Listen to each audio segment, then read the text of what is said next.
Je vous remercie d'être là. Je suis Madame Carpentier, maire adjointe à la petite enfance et à la parentalité.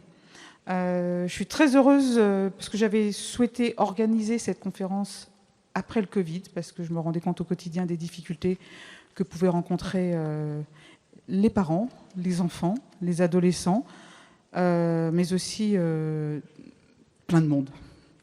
Donc je voulais remercier d'abord Christelle Ebel qui a organisé toute cette conférence. Et je voulais remercier aussi les intervenants. Alors, j'ai fait une petite anti-sèche parce que je ne voudrais pas me tromper. Je voudrais remercier Olivia Ribardière, ici présente, qui est intervenante en promotion de la santé et directrice d'un établissement de santé mentale. Je voudrais remercier Virginie Houard, sophrologue du sommeil et somnothérapeute. Alors, faites-le pas trop ce soir quand même, parce que faut qu'on arrive à rentrer chez nous tout à l'heure. Je voudrais remercier Louis Havé, psychologue du point Accueil Écoute Jeune de Cachan. Et je voudrais remercier Danielle Castellotti, cofondatrice de la fondation Sandrine Castellotti. Chacun se présentera sur les différentes actions. Je pense que cette conférence, c'est cette table ronde plutôt, puisqu'elle va se dérouler en deux parties. Une première partie où chacun va présenter son domaine de compétences, partie à laquelle je vais assister, et après c'est une interaction entre vous. Donc par respect par rapport aux questions que vous pourriez poser, je partirai parce que je n'ai pas envie de vous mettre mal à l'aise. Donc elle abordera les défis de la parentalité. Elle évoquera aussi les vécus de la crise sanitaire, ses impacts sur le bien-être des enfants et des familles, et sur l'augmentation de la prise en charge de ces mêmes enfants. Cette table ronde permettra aussi de donner la parole à différents acteurs sur la prévention, sur comment mettre en lumière les dispositifs de soutien à la parentalité et de soutenir les parents en leur apportant des ressources de proximité adaptées à leurs enfants. Voilà. Donc je vais être très courte parce qu'il y a tellement de choses à dire que je vous laisse et merci à vous d'être présents. Merci Madame Carpentier. Eh bien, on va démarrer. Donc, je ne me présente plus. Voilà. Donc, je suis référente parentalité à la Maison des familles et de la parentalité sur Saint-Maur. On est situé dans le quartier de la Pie. Donc, ma collègue qui est toujours là, donc Juliette Zamareno, qui est psychologue. Donc, on travaille toutes les deux à accueillir les familles sur toutes les questions de parentalité.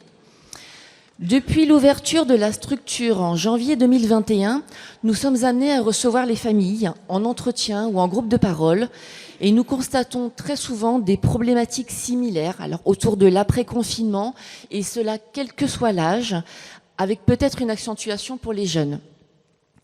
Tous ces parents, mais également les professionnels avec lesquels nous travaillons, nous font part de signes d'inquiétude. Cela passe par des difficultés scolaires, pouvant aller jusqu'à la déscolarisation, des aménagements du temps scolaire, un mal-être, parfois des idées suicidaires, des troubles du sommeil, de l'alimentation, un recours excessif aux écrans, des addictions, etc. Tous ces constats nous ont amenés à vous proposer aujourd'hui une rencontre pour évoquer tous ces sujets. Cette crise a été inédite, cette conférence l'est aussi, car nous ne mesurons pas encore complètement toutes les conséquences sur les enfants, les jeunes et leurs familles. Nous partagerons avec vous ce soir les constats des professionnels de terrain, puis les perspectives et les recours possibles aux services de proximité et aux réseaux d'entraide. Donc, je vais bientôt donner la parole aux intervenants pour qu'ils évoquent chacun leur spécificité. J'en profite aussi pour les remercier de leur présence. Et alors, je vous demanderai également de réserver vos questions pour la dernière partie, afin que tous les sujets que nous avons à vous présenter aient le temps d'être abordés, sauf bien sûr si votre question relève d'un manque de compréhension sur un point précis. Dans ce cas-là, n'hésitez pas à lever la main. Voilà, je vous laisse la parole. Bonsoir, Olivia Ribardière, je suis directeur d'établissement de santé mentale. Je suis infirmière de formation initiale et j'interviens régulièrement, notamment dans les établissements scolaires, pour des actions de promotion de la santé auprès des jeunes et de leurs parents.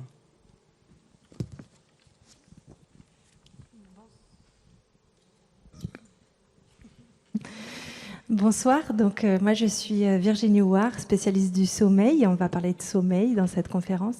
Et je consulte au cabinet du sommeil à Saint-Maur, mais aussi dans les écoles et dans les entreprises. Bonsoir, alors moi je suis Louis Havé, je suis psychologue clinicien au Point Écoute Jeune de Cachan. Point Écoute Jeune qui existe également à Champigny, donc qui sont des structures dans lesquelles on accueille les adolescents et jeunes adultes de l'entrée au collège jusqu'à 25 ans, dans un cadre qui est anonyme, confidentiel, gratuit et fondé sur la libre adhésion. Donc on propose des suivis qui sont limités dans le temps, à une dizaine de séances environ, puis une réorientation vers les structures adaptées. Danielle Castellotti, qui est présidente de la Fondation Sandrine Castellotti. Alors, elle est sous égide de la Fondation de l'Avenir, ce qui fait qu'elle est reconnue d'utilité publique. Elle a été créée le 7 juin 2001, un an et demi après le décès de Sandrine, qui a souffert d'anorexie pendant 11 ans et demi, mais elle n'est pas morte de son anorexie, elle est morte d'un accident. Donc voilà, alors qu'elle était en rémission. Cette fondation intervient dans la prévention des troubles alimentaires par des actions très diverses, en particulier en favorisant les soins innovants, en subventionnant les soins innovants, en aidant la recherche médicale sur les troubles alimentaires, recherche clinique et recherche fondamentale, et en faisant partie de la Fédération nationale des associations liées aux troubles des conduites alimentaires, la FNATCA, elle agit auprès du pouvoir public afin d'améliorer la prise en charge des personnes, parce que comme vous le verrez, il y a des déserts médicaux. Voilà, merci beaucoup. Alors, bonsoir à tous. Alors, Juliette Zamareno, je suis psychologue clinicienne à la Maison des familles et de la parentalité. Voilà. Oui. Alors, pour commencer, je vous propose qu'on revienne un petit peu sur les événements de 2020, une petite chronologie pour se remettre un petit peu les différents confinements qu'il y a pu y avoir. Donc, ça a commencé le 24 janvier 2020, les premiers cas de Covid en France. Et 6 jours plus tard, l'OMS déclare l'état d'urgence sanitaire. Dès le 14 février 2020, c'est les premiers décès en France qui sont déclarés. Et le 29 février, les premières restrictions de rassemblement. Donc assez rapidement, au mois de mars, la fermeture des lieux recevant du public se généralise à partir du 14 mars. Et le premier confinement a lieu le 17 mars. Donc les voyages également non indispensables sont interdits en Union européenne. Donc c'est un confinement qui a duré du 17 mars jusqu'au 10 mai. Les déplacements ont été limités à 100 km. Donc ce premier confinement a duré 55 jours. À partir du 20 juillet 2020, le port du masque est rendu obligatoire en lieu clos.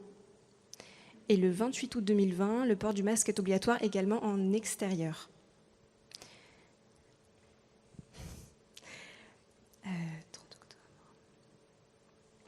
Alors, il y a eu un deuxième confinement du 30 octobre au 14 décembre. Donc, on nous a laissé un peu tranquille entre août et octobre. Donc, celui-là a duré quand même 45 jours. Donc, 30 octobre au 14 décembre. Et le 27 décembre 2020, c'est les premières vaccinations en France qui ont lieu. Voilà. Et une dernière période de confinement également. Je trouve qu'on en oublie, on en a eu tellement. Du 3 avril au 2 mai 2021, durant 28 jours. Voilà pour les événements chronologiques. Et durant toute cette période, depuis janvier 2020, voilà tous les mots qu'on a pu entendre dans les médias, sur les réseaux, à la télévision. Donc le pass sanitaire, le confinement, les gestes barrières, la distanciation sociale, les interdictions, le couvre-feu, les restrictions, les pénuries, les clusters. Enfin, voilà, tous les mots que vous voyez affichés. Donc, ce qui peut expliquer aussi le niveau d'angoisse qui a pu augmenter chez les enfants, les ados et chez les adultes également. Voilà donc pour introduction de ce qui va suivre, de tous les thèmes qu'on va aborder ce soir. Alors, puisque on parle d'anxiété, effectivement, ce vocabulaire a probablement concouru à faire monter l'anxiété. On a souhaité, je vais me lever, excusez-moi, parce que je vais m'approcher pour mieux vous expliquer. On a souhaité objectiver un petit peu la situation, parce qu'on a tous un ressenti et un vécu très personnel de ce qui s'est passé pendant cette période-là, mais on a trouvé intéressant de pouvoir objectiver les choses avec des chiffres. Et donc, vous avez ici des chiffres alors qui sont extraits de l'Observatoire national du suicide. Donc, ce sont des chiffres sur lesquels voilà, on peut tout à fait se fier. Et qui montrent, alors je vous explique assez succinctement la façon dont il faut lire ces graphiques. Ce sont les actes médicaux qui ont été réalisés par SOS Médecins pour des problèmes d'angoisse. Et vous avez en noir la courbe ici qui représente l'année 2021. 2020 est représenté en doré. Et en gris, vous avez la moyenne des années antérieures à la crise sanitaire, c'est-à-dire 2018-2019. Donc, sans avoir besoin d'un apport très technique, on voit assez facilement quand même que l'angoisse est à un niveau de plus en plus élevé au fur et à mesure que on avance dans cet épisode de crise sanitaire. Ici, vous avez en fait les périodes de confinement qu'on a été amené à vivre, et on voit très bien, donc là en haut vous avez les 18-24 ans et en bas vous avez les 25 ans et plus. Et donc on voit très bien par exemple là sur 2020, dès le démarrage du premier confinement, le niveau d'angoisse qui est monté de manière très significative. Et pour corroborer un petit peu ces éléments-là, je vous ai mis à côté ce graphique qui correspond à la délivrance des anxiolytiques. Les anxiolytiques étant des médicaments qui aident à lutter contre l'angoisse. Et donc, là, ce sont des médicaments qui non seulement ont été prescrits, mais ont été délivrés par les pharmacies. C'est-à-dire qu'on nous les a prescrits et nous sommes allés les chercher. Et donc, on voit bien le pic là que vous avez ici et que vous retrouvez là. Et donc, ce pic augmente puisque l'année rouge, c'est 2020. La ligne rouge, c'est 2020. En bleu, ici, vous avez 2021. Donc, vous voyez que là aussi, la consommation d'anxiolytiques continue à augmenter d'année en année. Et ce qui est intéressant, ce sont les petits pointillés. Alors, en vert, ce sont les années antérieures. Et les petits pointillés que vous avez là sont les prévisions. C'est-à-dire que c'était ce que, dans le projet de loi de financement de la sécurité sociale, ce que nous avions projeté de consommer en matière d'anxiolytiques. Donc vous voyez que et en 2020 et en 2021, on est très au-dessus de ce qui avait pu être projeté par les autorités compétentes. Si on passe au tableau suivant, ici, vous avez, alors toujours selon la même source, vous avez ici le même type de graphique qui représente le nombre hebdomadaire de passages aux urgences pour idées suicidaires. Donc là, on est sur les idées suicidaires. Vous avez ici les 11-17 ans, bien voilà, donc des très jeunes, les 11-17 ans, et en dessous les 18-24 ans. Et donc vous voyez là aussi que pour idées suicidaires, en 2021, donc la courbe noire, on est là aussi très au-dessus de ce qu'on a pu connaître en 2018-2019 et même très au-dessus de ce qu'on a pu connaître en 2020. Et ici, vous avez, toujours dans le même esprit, vous avez les passages hebdomadaires aux urgences pour gestes suicidaires. C'est-à-dire que là, il y a eu passage à l'acte. Les jeunes ne se sont pas limités à l'idée d'eux. Là, ils sont carrément passés à l'acte. Et donc, vous voyez ces graphes-là qui sont extrêmement importants, même plus importants en termes de volume que les idées suicidaires. Et donc là, on voit très bien qu'il y a un décrochage à cette période-là où, en 2020, au contraire, les passages à l'acte suicidaire se sont sensiblement réduits, pour exploser, parce que là, il n'y a pas d'autre terme, pour exploser en 2021. Si on va un petit peu plus loin, parce que je trouvais intéressant de distinguer ce qui s'est passé pour les garçons et pour les filles qui n'ont pas réagi du tout de la même façon à cette crise sanitaire. Ici, vous avez un graphique qui représente les garçons de 10 à 24 ans. Et ici, ce sont les filles. D'accord, toujours 10-24 ans. Alors, les couleurs des courbes ont changé. Donc là, la courbe de 2021, c'est la courbe dorée sur celui-ci. Et la courbe noire, c'est la courbe de 2020. D'accord ? Donc là, vous avez le nombre hebdomadaire d'hospitalisations pour tentative de suicide. Voilà. Donc là, on est encore un cran au-dessus, c'est-à-dire qu'il y a eu le passage aux urgences et là, on est maintenant les jeunes sont dans un état où l'hospitalisation s'impose pour eux. Et donc là, vous voyez, c'est très intéressant, je trouve, de voir la différence entre la courbe des garçons et la courbe des filles, qui n'a absolument rien à voir. Et on voit à quel point le passage à l'acte chez les filles a été prédominant, beaucoup plus que chez les garçons, même si on a un petit pic ici. Alors, je ne sais pas si c'était le match de foot ou je ne sais pas quoi, mais en tout cas, ici, il y a un pic qu'on n'explique pas forcément très bien, alors que chez les filles, en fait, on a des pics quasiment tout le temps, quoi. Voilà, donc on voit bien combien ils ont réagi différemment. Ce qui, moi, m'ennuie dans ces graphiques, c'est que les études montrent que lorsque on a fait une tentative de suicide, on a 30 fois plus de risques à l'avenir de faire un suicide réussi. Et c'est ce qui m'embête en fait dans ces chiffres, c'est-à-dire qu'au-delà du drame qui est vécu actuellement par ces jeunes, ce qui m'ennuie, moi, c'est la perspective à plus long terme pour tous ces jeunes-là. Voilà. Ensuite, il y a un autre graphique, un peu toujours dans le même esprit, mais c'est parce que j'aime bien corroborer un peu les éléments. Ici, vous avez l'évolution des appels des 12-24 ans auprès des centres antipoison suite à une tentative de suicide, donc souvent par ingestion de médicaments. Et donc, là, on s'aperçoit qu'en fait, chez les garçons, la ligne verte, il ne s'est pas passé grand-chose de plus que d'habitude. Ça ne les a pas impactés à ce niveau-là, en tout cas.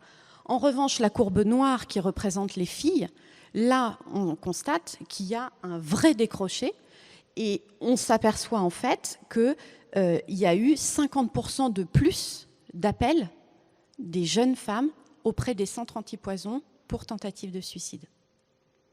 Donc c'est très significatif et c'est très marqué. C'est pas une impression qu'on a comme ça dans l'air du temps de la société. Ce sont des choses qui sont objectivées. La slide suivante, simplement pour vous dire qu'il y a eu une étude, parce que le phénomène a pris une ampleur significative. Les professionnels aux urgences ont vu arriver des jeunes dans des états pas possibles, les établissements de santé mentale aussi. Et donc tout ça, évidemment, a été remonté auprès des ARS qui suivaient quand même de près ce qui se passait. Et du coup, il y a une étude qui a été menée, qui s'appelle Conféado, qui n'est pas encore tout à fait terminée, mais on a les résultats préliminaires. Donc c'est auprès des jeunes.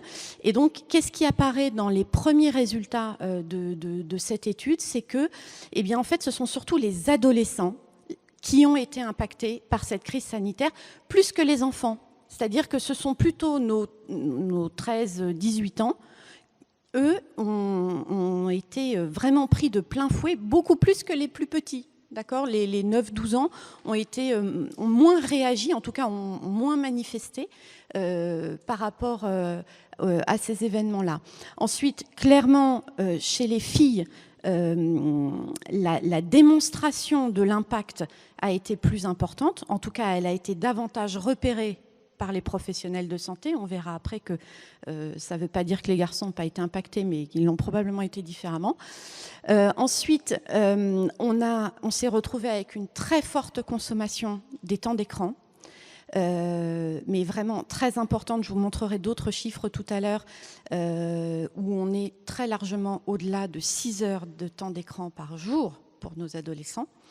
Et puis, évidemment, ça va avec, c'est le manque d'activité physique qui en découle, puisque pendant qu'on est assis avec un écran, on n'a pas d'activité physique.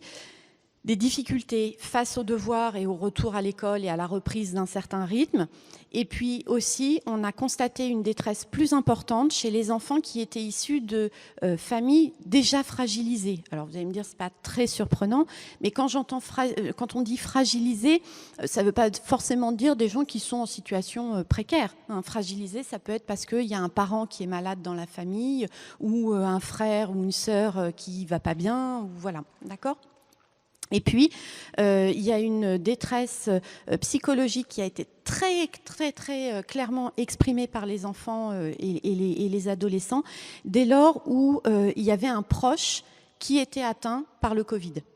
Voilà. Donc qu'il soit hospitalisé ou non, mais ça a fait monter considérablement le niveau d'angoisse des jeunes, le fait qu'un membre de la famille puisse être atteint par la maladie. Voilà.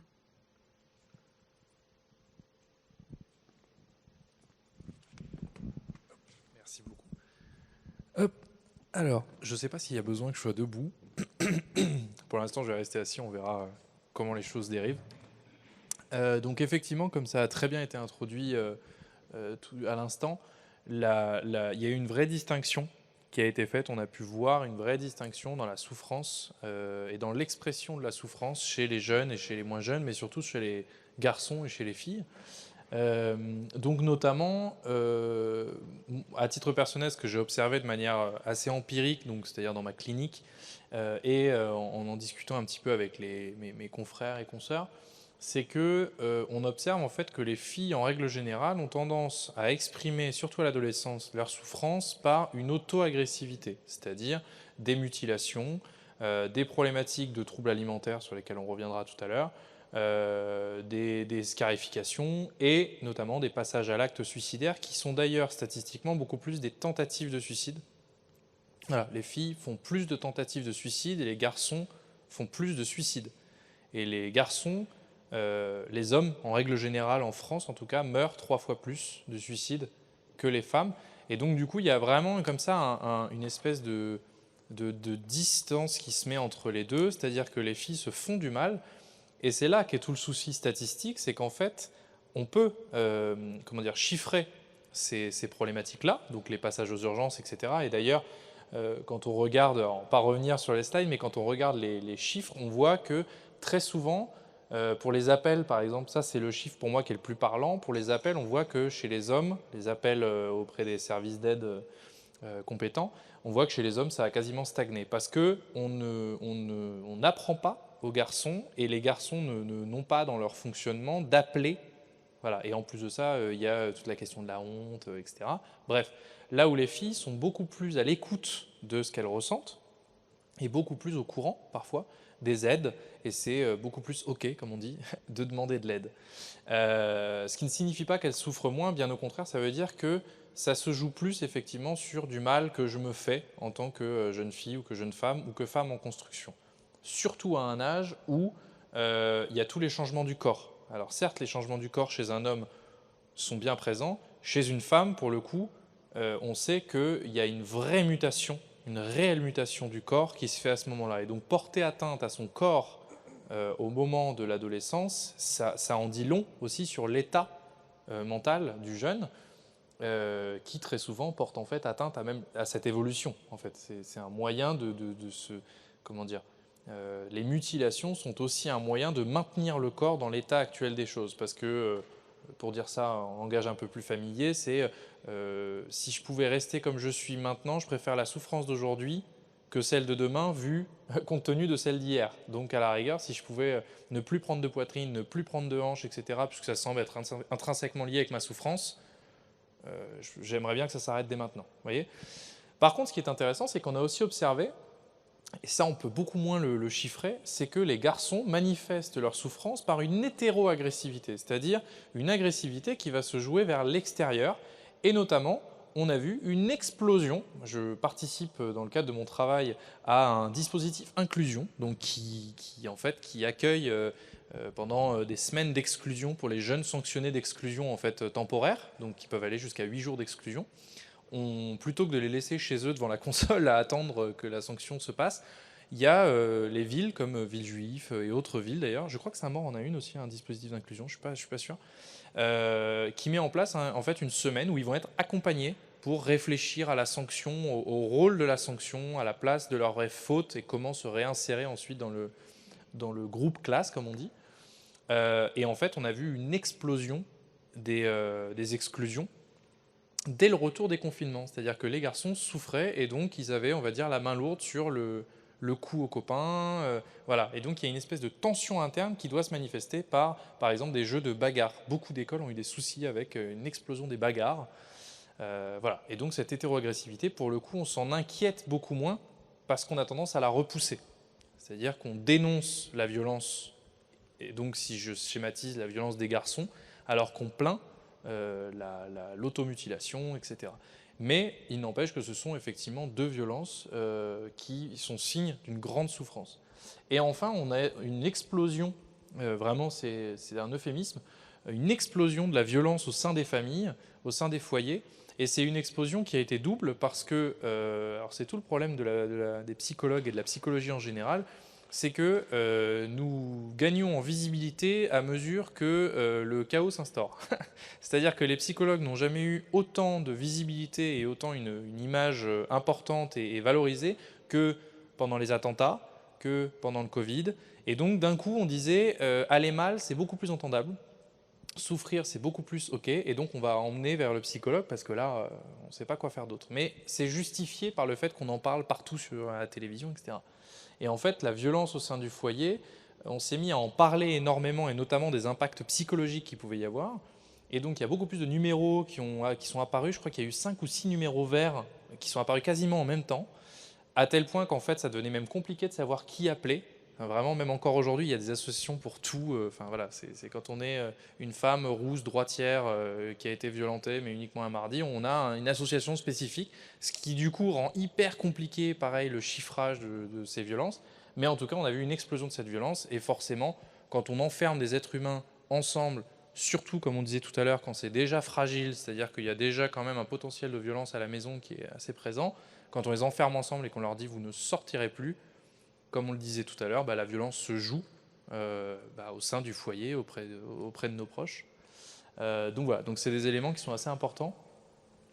Je crois que j'ai à peu près tout dit sur ce qu'il en est de la violence. En tout cas, vraiment, s'il faut noter un point, c'est que ces chiffres montrent très bien, je trouve, on se rejoint vachement là-dessus, sur le fait que les chiffres montrent très bien l'explosion de la souffrance et surtout la distance. Je parlais tout à l'heure des jeunes et des moins jeunes. En réalité, contrairement à ce qu'on a tendance à penser, les jeunes ont bien tenu le coup pendant le Covid. Ils étaient même plutôt à l'aise. Ils étaient à la maison, c'était plutôt sympa, etc. C'est l'après qui a été très compliqué parce que ce retour à l'école, il est hyper violent. On m'a toujours pas expliqué pourquoi je devais retourner à l'école. Et ça allait encore, ça continue encore aujourd'hui. Et surtout, et ça on en a beaucoup parlé, mais on reviendra dessus sur la question de la responsabilité, ces jeunes retournent à l'école et je rappelle qu'à un moment, l'adulte avec un grand A pointé l'enfant avec un grand E comme étant quasiment le responsable de la diffusion. C'est-à-dire qu'il y a eu toute une période où il y avait une espèce de paranoïa générale où on disait en fait, on vient de découvrir un truc incroyable, c'est qu'en fait c'est la faute des enfants si grand-père est mourant parce que ce sont les enfants qui se refilent ça à l'école, etc. Et donc cet enfant qui n'avait rien demandé à personne, qui était resté somme toute plutôt docile pendant le confinement, se retrouve à être sur le devant de la scène et à être le grand responsable de tout le malheur du monde, alors que lui ne demande qu'à être protégé finalement. Et par contre, ce sont les moins jeunes qui, eux, ont beaucoup souffert de l'enfermement. Voilà. Surtout quand on dit que papy passe Noël dans la cuisine. Complètement. Alors, tu parlais de ce qui se passe au sein du foyer, donc c'est l'occasion de donner la parole à Virginie sur un autre domaine, celui du sommeil. Oui, alors le sommeil, la bonne question du confinement, c'est qu'il y a pas mal de mauvaises nouvelles, mais aussi des bonnes. On va commencer par les mauvaises. Déjà, le sommeil, c'est très important, primordial, vital, j'ai envie de dire, pour la vie, bien sûr. Si on n'a pas de sommeil, c'est fini pour nous. Et il se trouve que malheureusement, 12% des jeunes adultes de 18 à 35 ans estiment que le sommeil est inutile et qui ont envie de raccourcir cette période. Or, certaines études, celles que je vous ai mises ici, nous annonce que moins on a de sommeil, et moins on écoute son besoin de sommeil, et plus on est potentiellement à risque d'infection.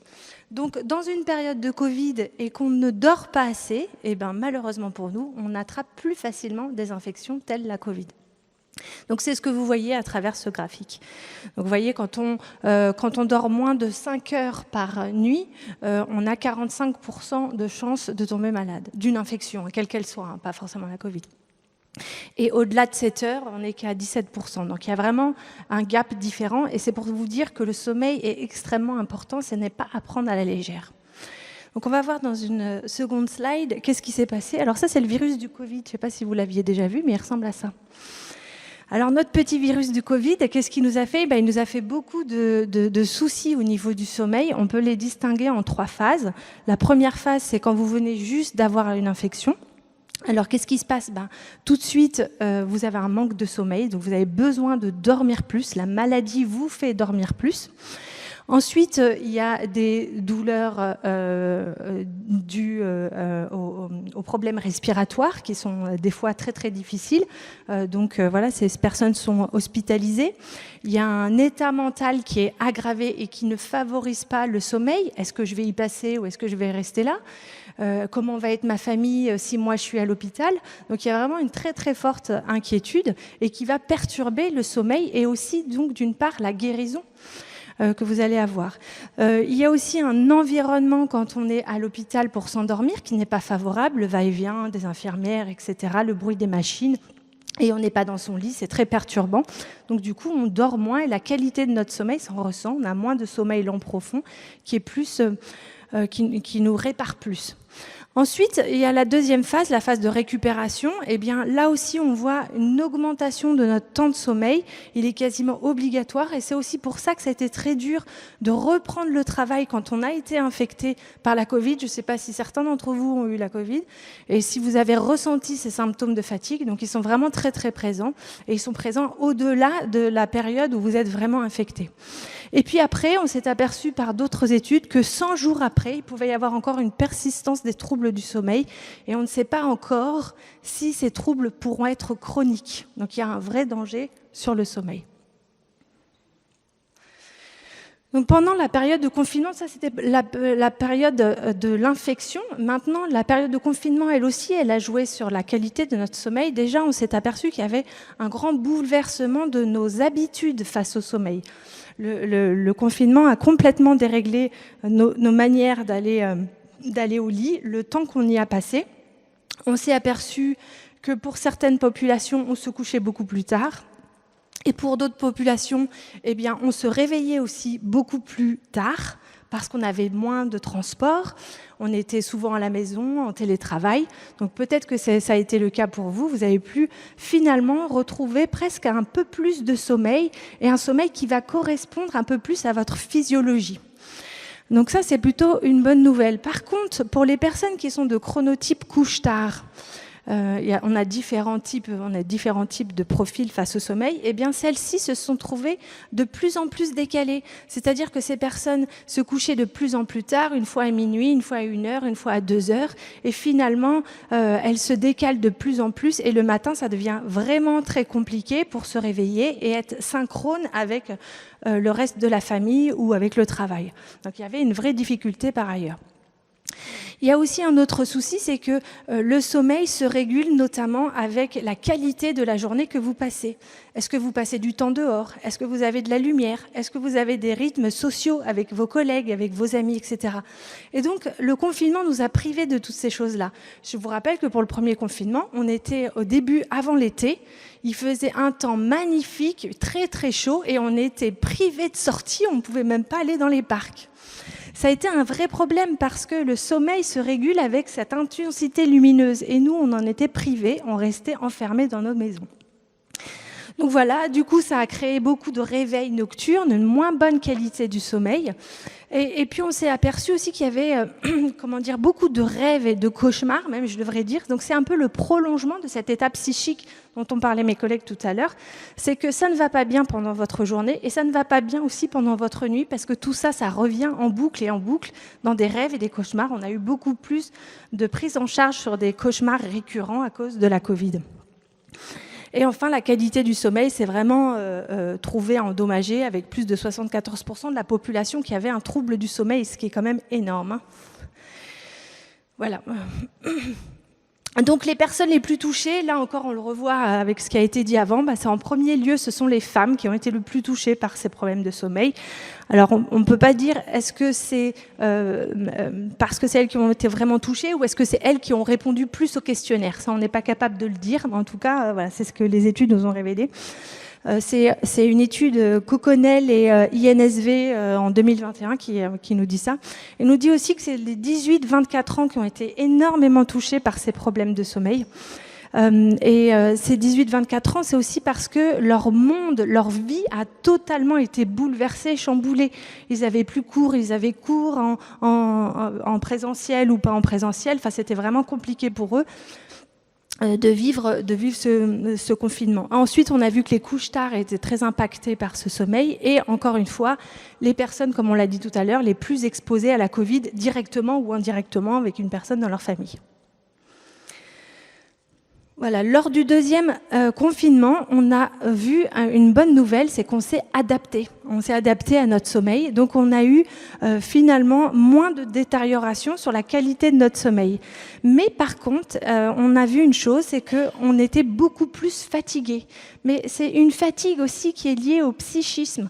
C'est-à-dire que comme on dormait moins bien, comme on a dormi moins bien, on avait vraiment cette phase de réparation qui normalement se fait dans le sommeil, à la fin de la nuit de sommeil, et elle doit réparer normalement tout l'effet psychique négatif de la journée. Eh bien, on a remarqué qu'on avait beaucoup plus de fatigue et de fatigue psychique suite au deuxième confinement.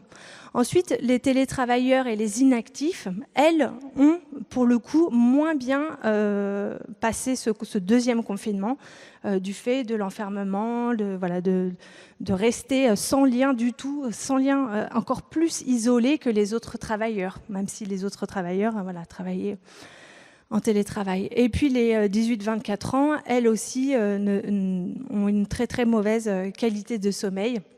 Encore une fois, c'est toute l'activité psychique qui revient. Donc je vais laisser parler. On va donner la parole à Daniel Castellotti concernant l'alimentation et les troubles associés. Bien. Alors, avant la crise sanitaire, les troubles des conduites alimentaires, que l'on appelle aussi les TCA, affectaient de 14 à 15% des jeunes entre 14 et 25 ans. Mais qu'est-ce que c'est que les TCA ?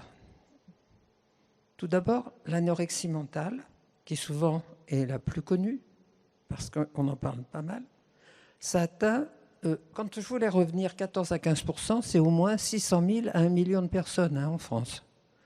C'est pas, et ça, c'est sans l'influence de la crise sanitaire. Bon.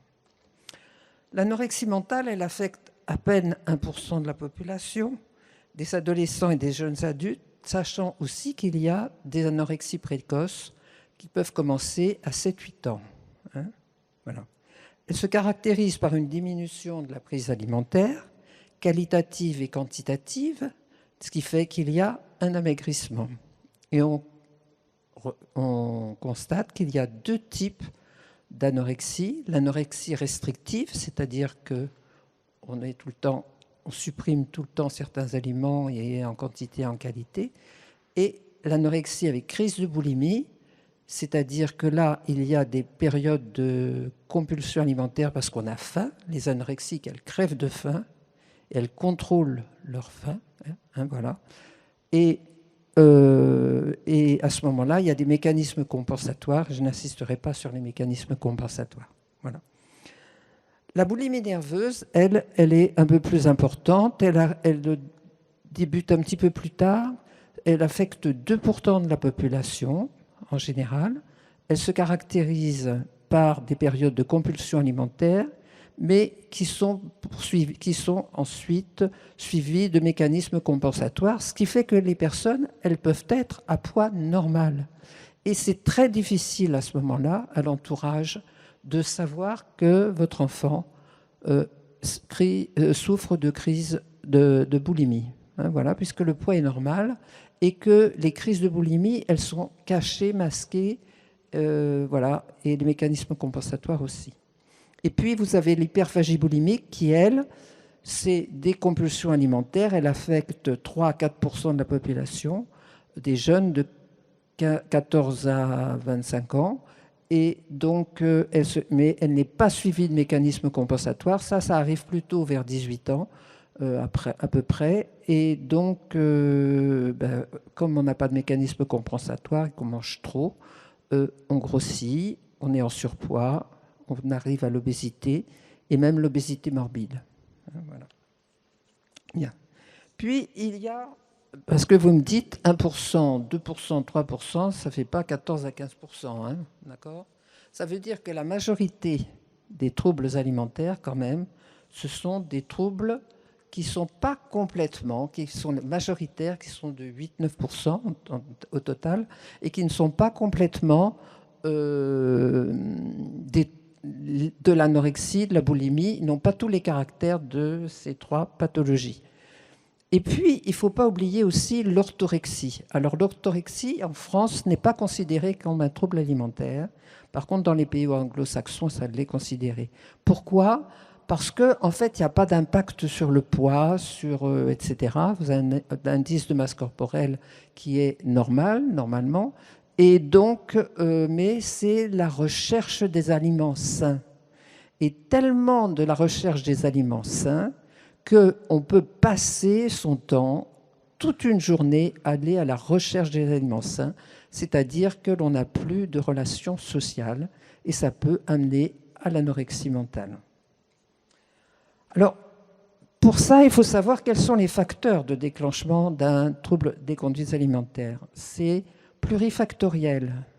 Ça peut être génétique, ça peut être somatique, en particulier métabolique, ça peut être psychique, et ce psychisme dépendant des conditions, de certaines conditions environnementales, à part, par exemple, l'harcèlement scolaire ou les choses comme ça. Hein, voilà. Et puis, donc, ce qui fait que chaque personne n'a pas des mêmes facteurs. Donc, chaque TCA est unique. Donc, comme chaque TCA est unique, il faudra que la prise en charge soit personnalisée. Et pour cela, il faut qu'elle soit prise en charge par des personnes qui sont spécialisées dans les troubles des conduites alimentaires. Quelles ont été les conséquences de la pandémie ? Alors, les conséquences de la pandémie, elles ont été très importantes. On voit à peu près que dans la population générale, l'augmentation a été d'environ 15% de plus. Et puis, dans certains centres, les demandes de soins ont été augmentées de 30% et dans certains centres, 50%. Voilà. Donc, ce n'est pas anodin. Alors, à quoi est-ce que c'est dû ?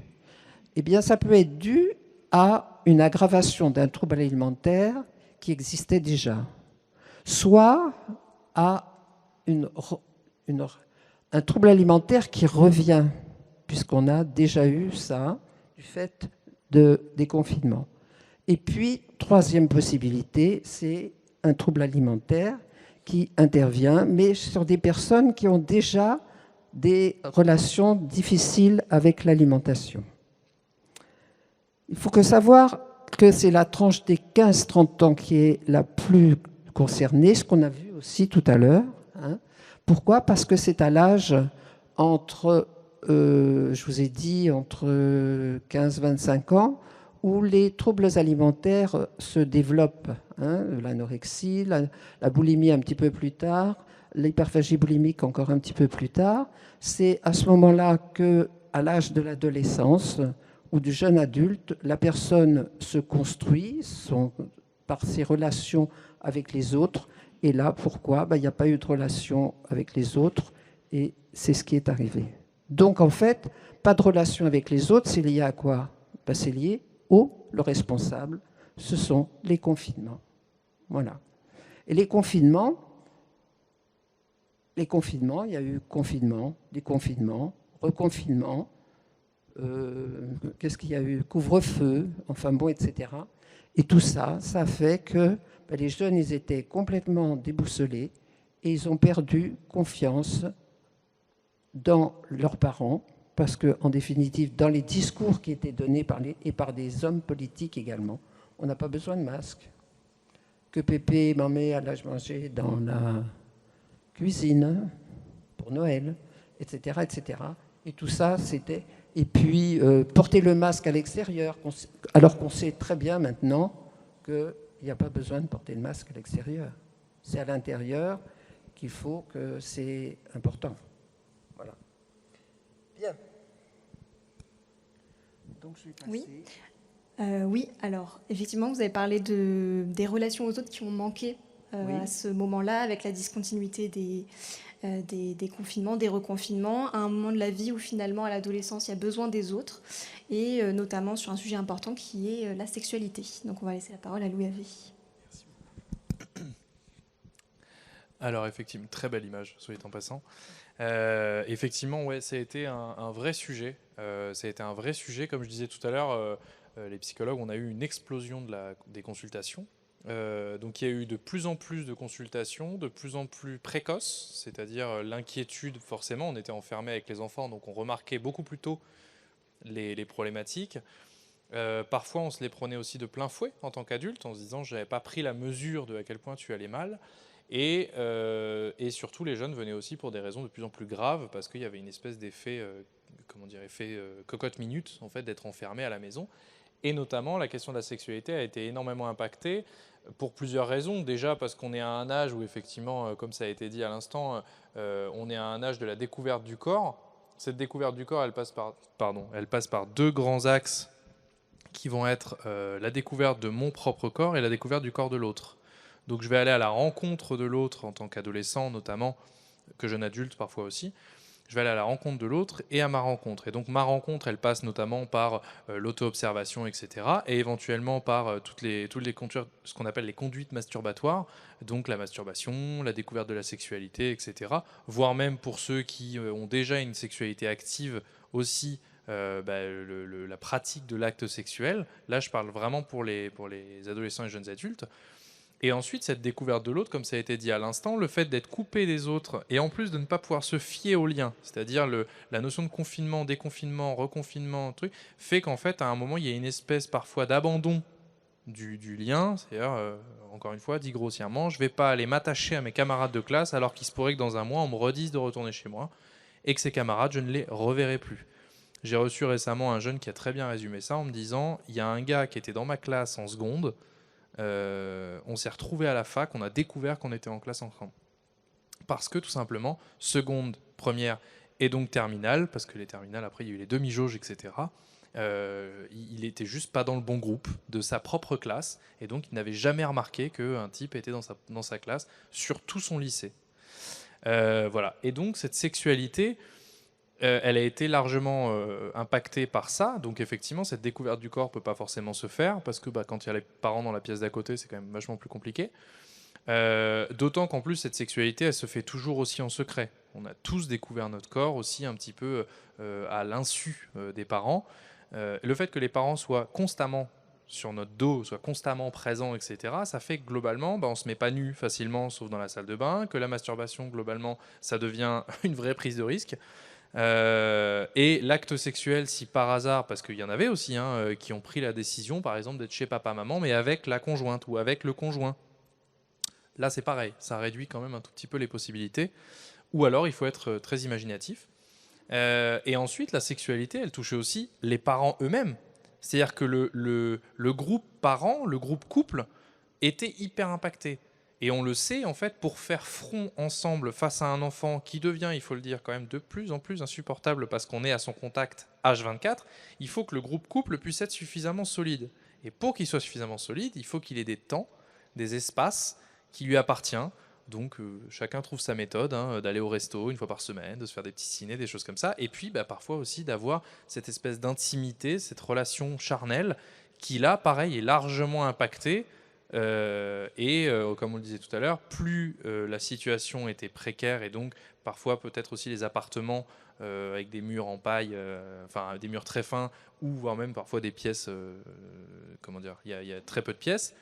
Encore une fois, ça limite d'autant plus les possibilités du sexuel, de la découverte du sexuel, etc.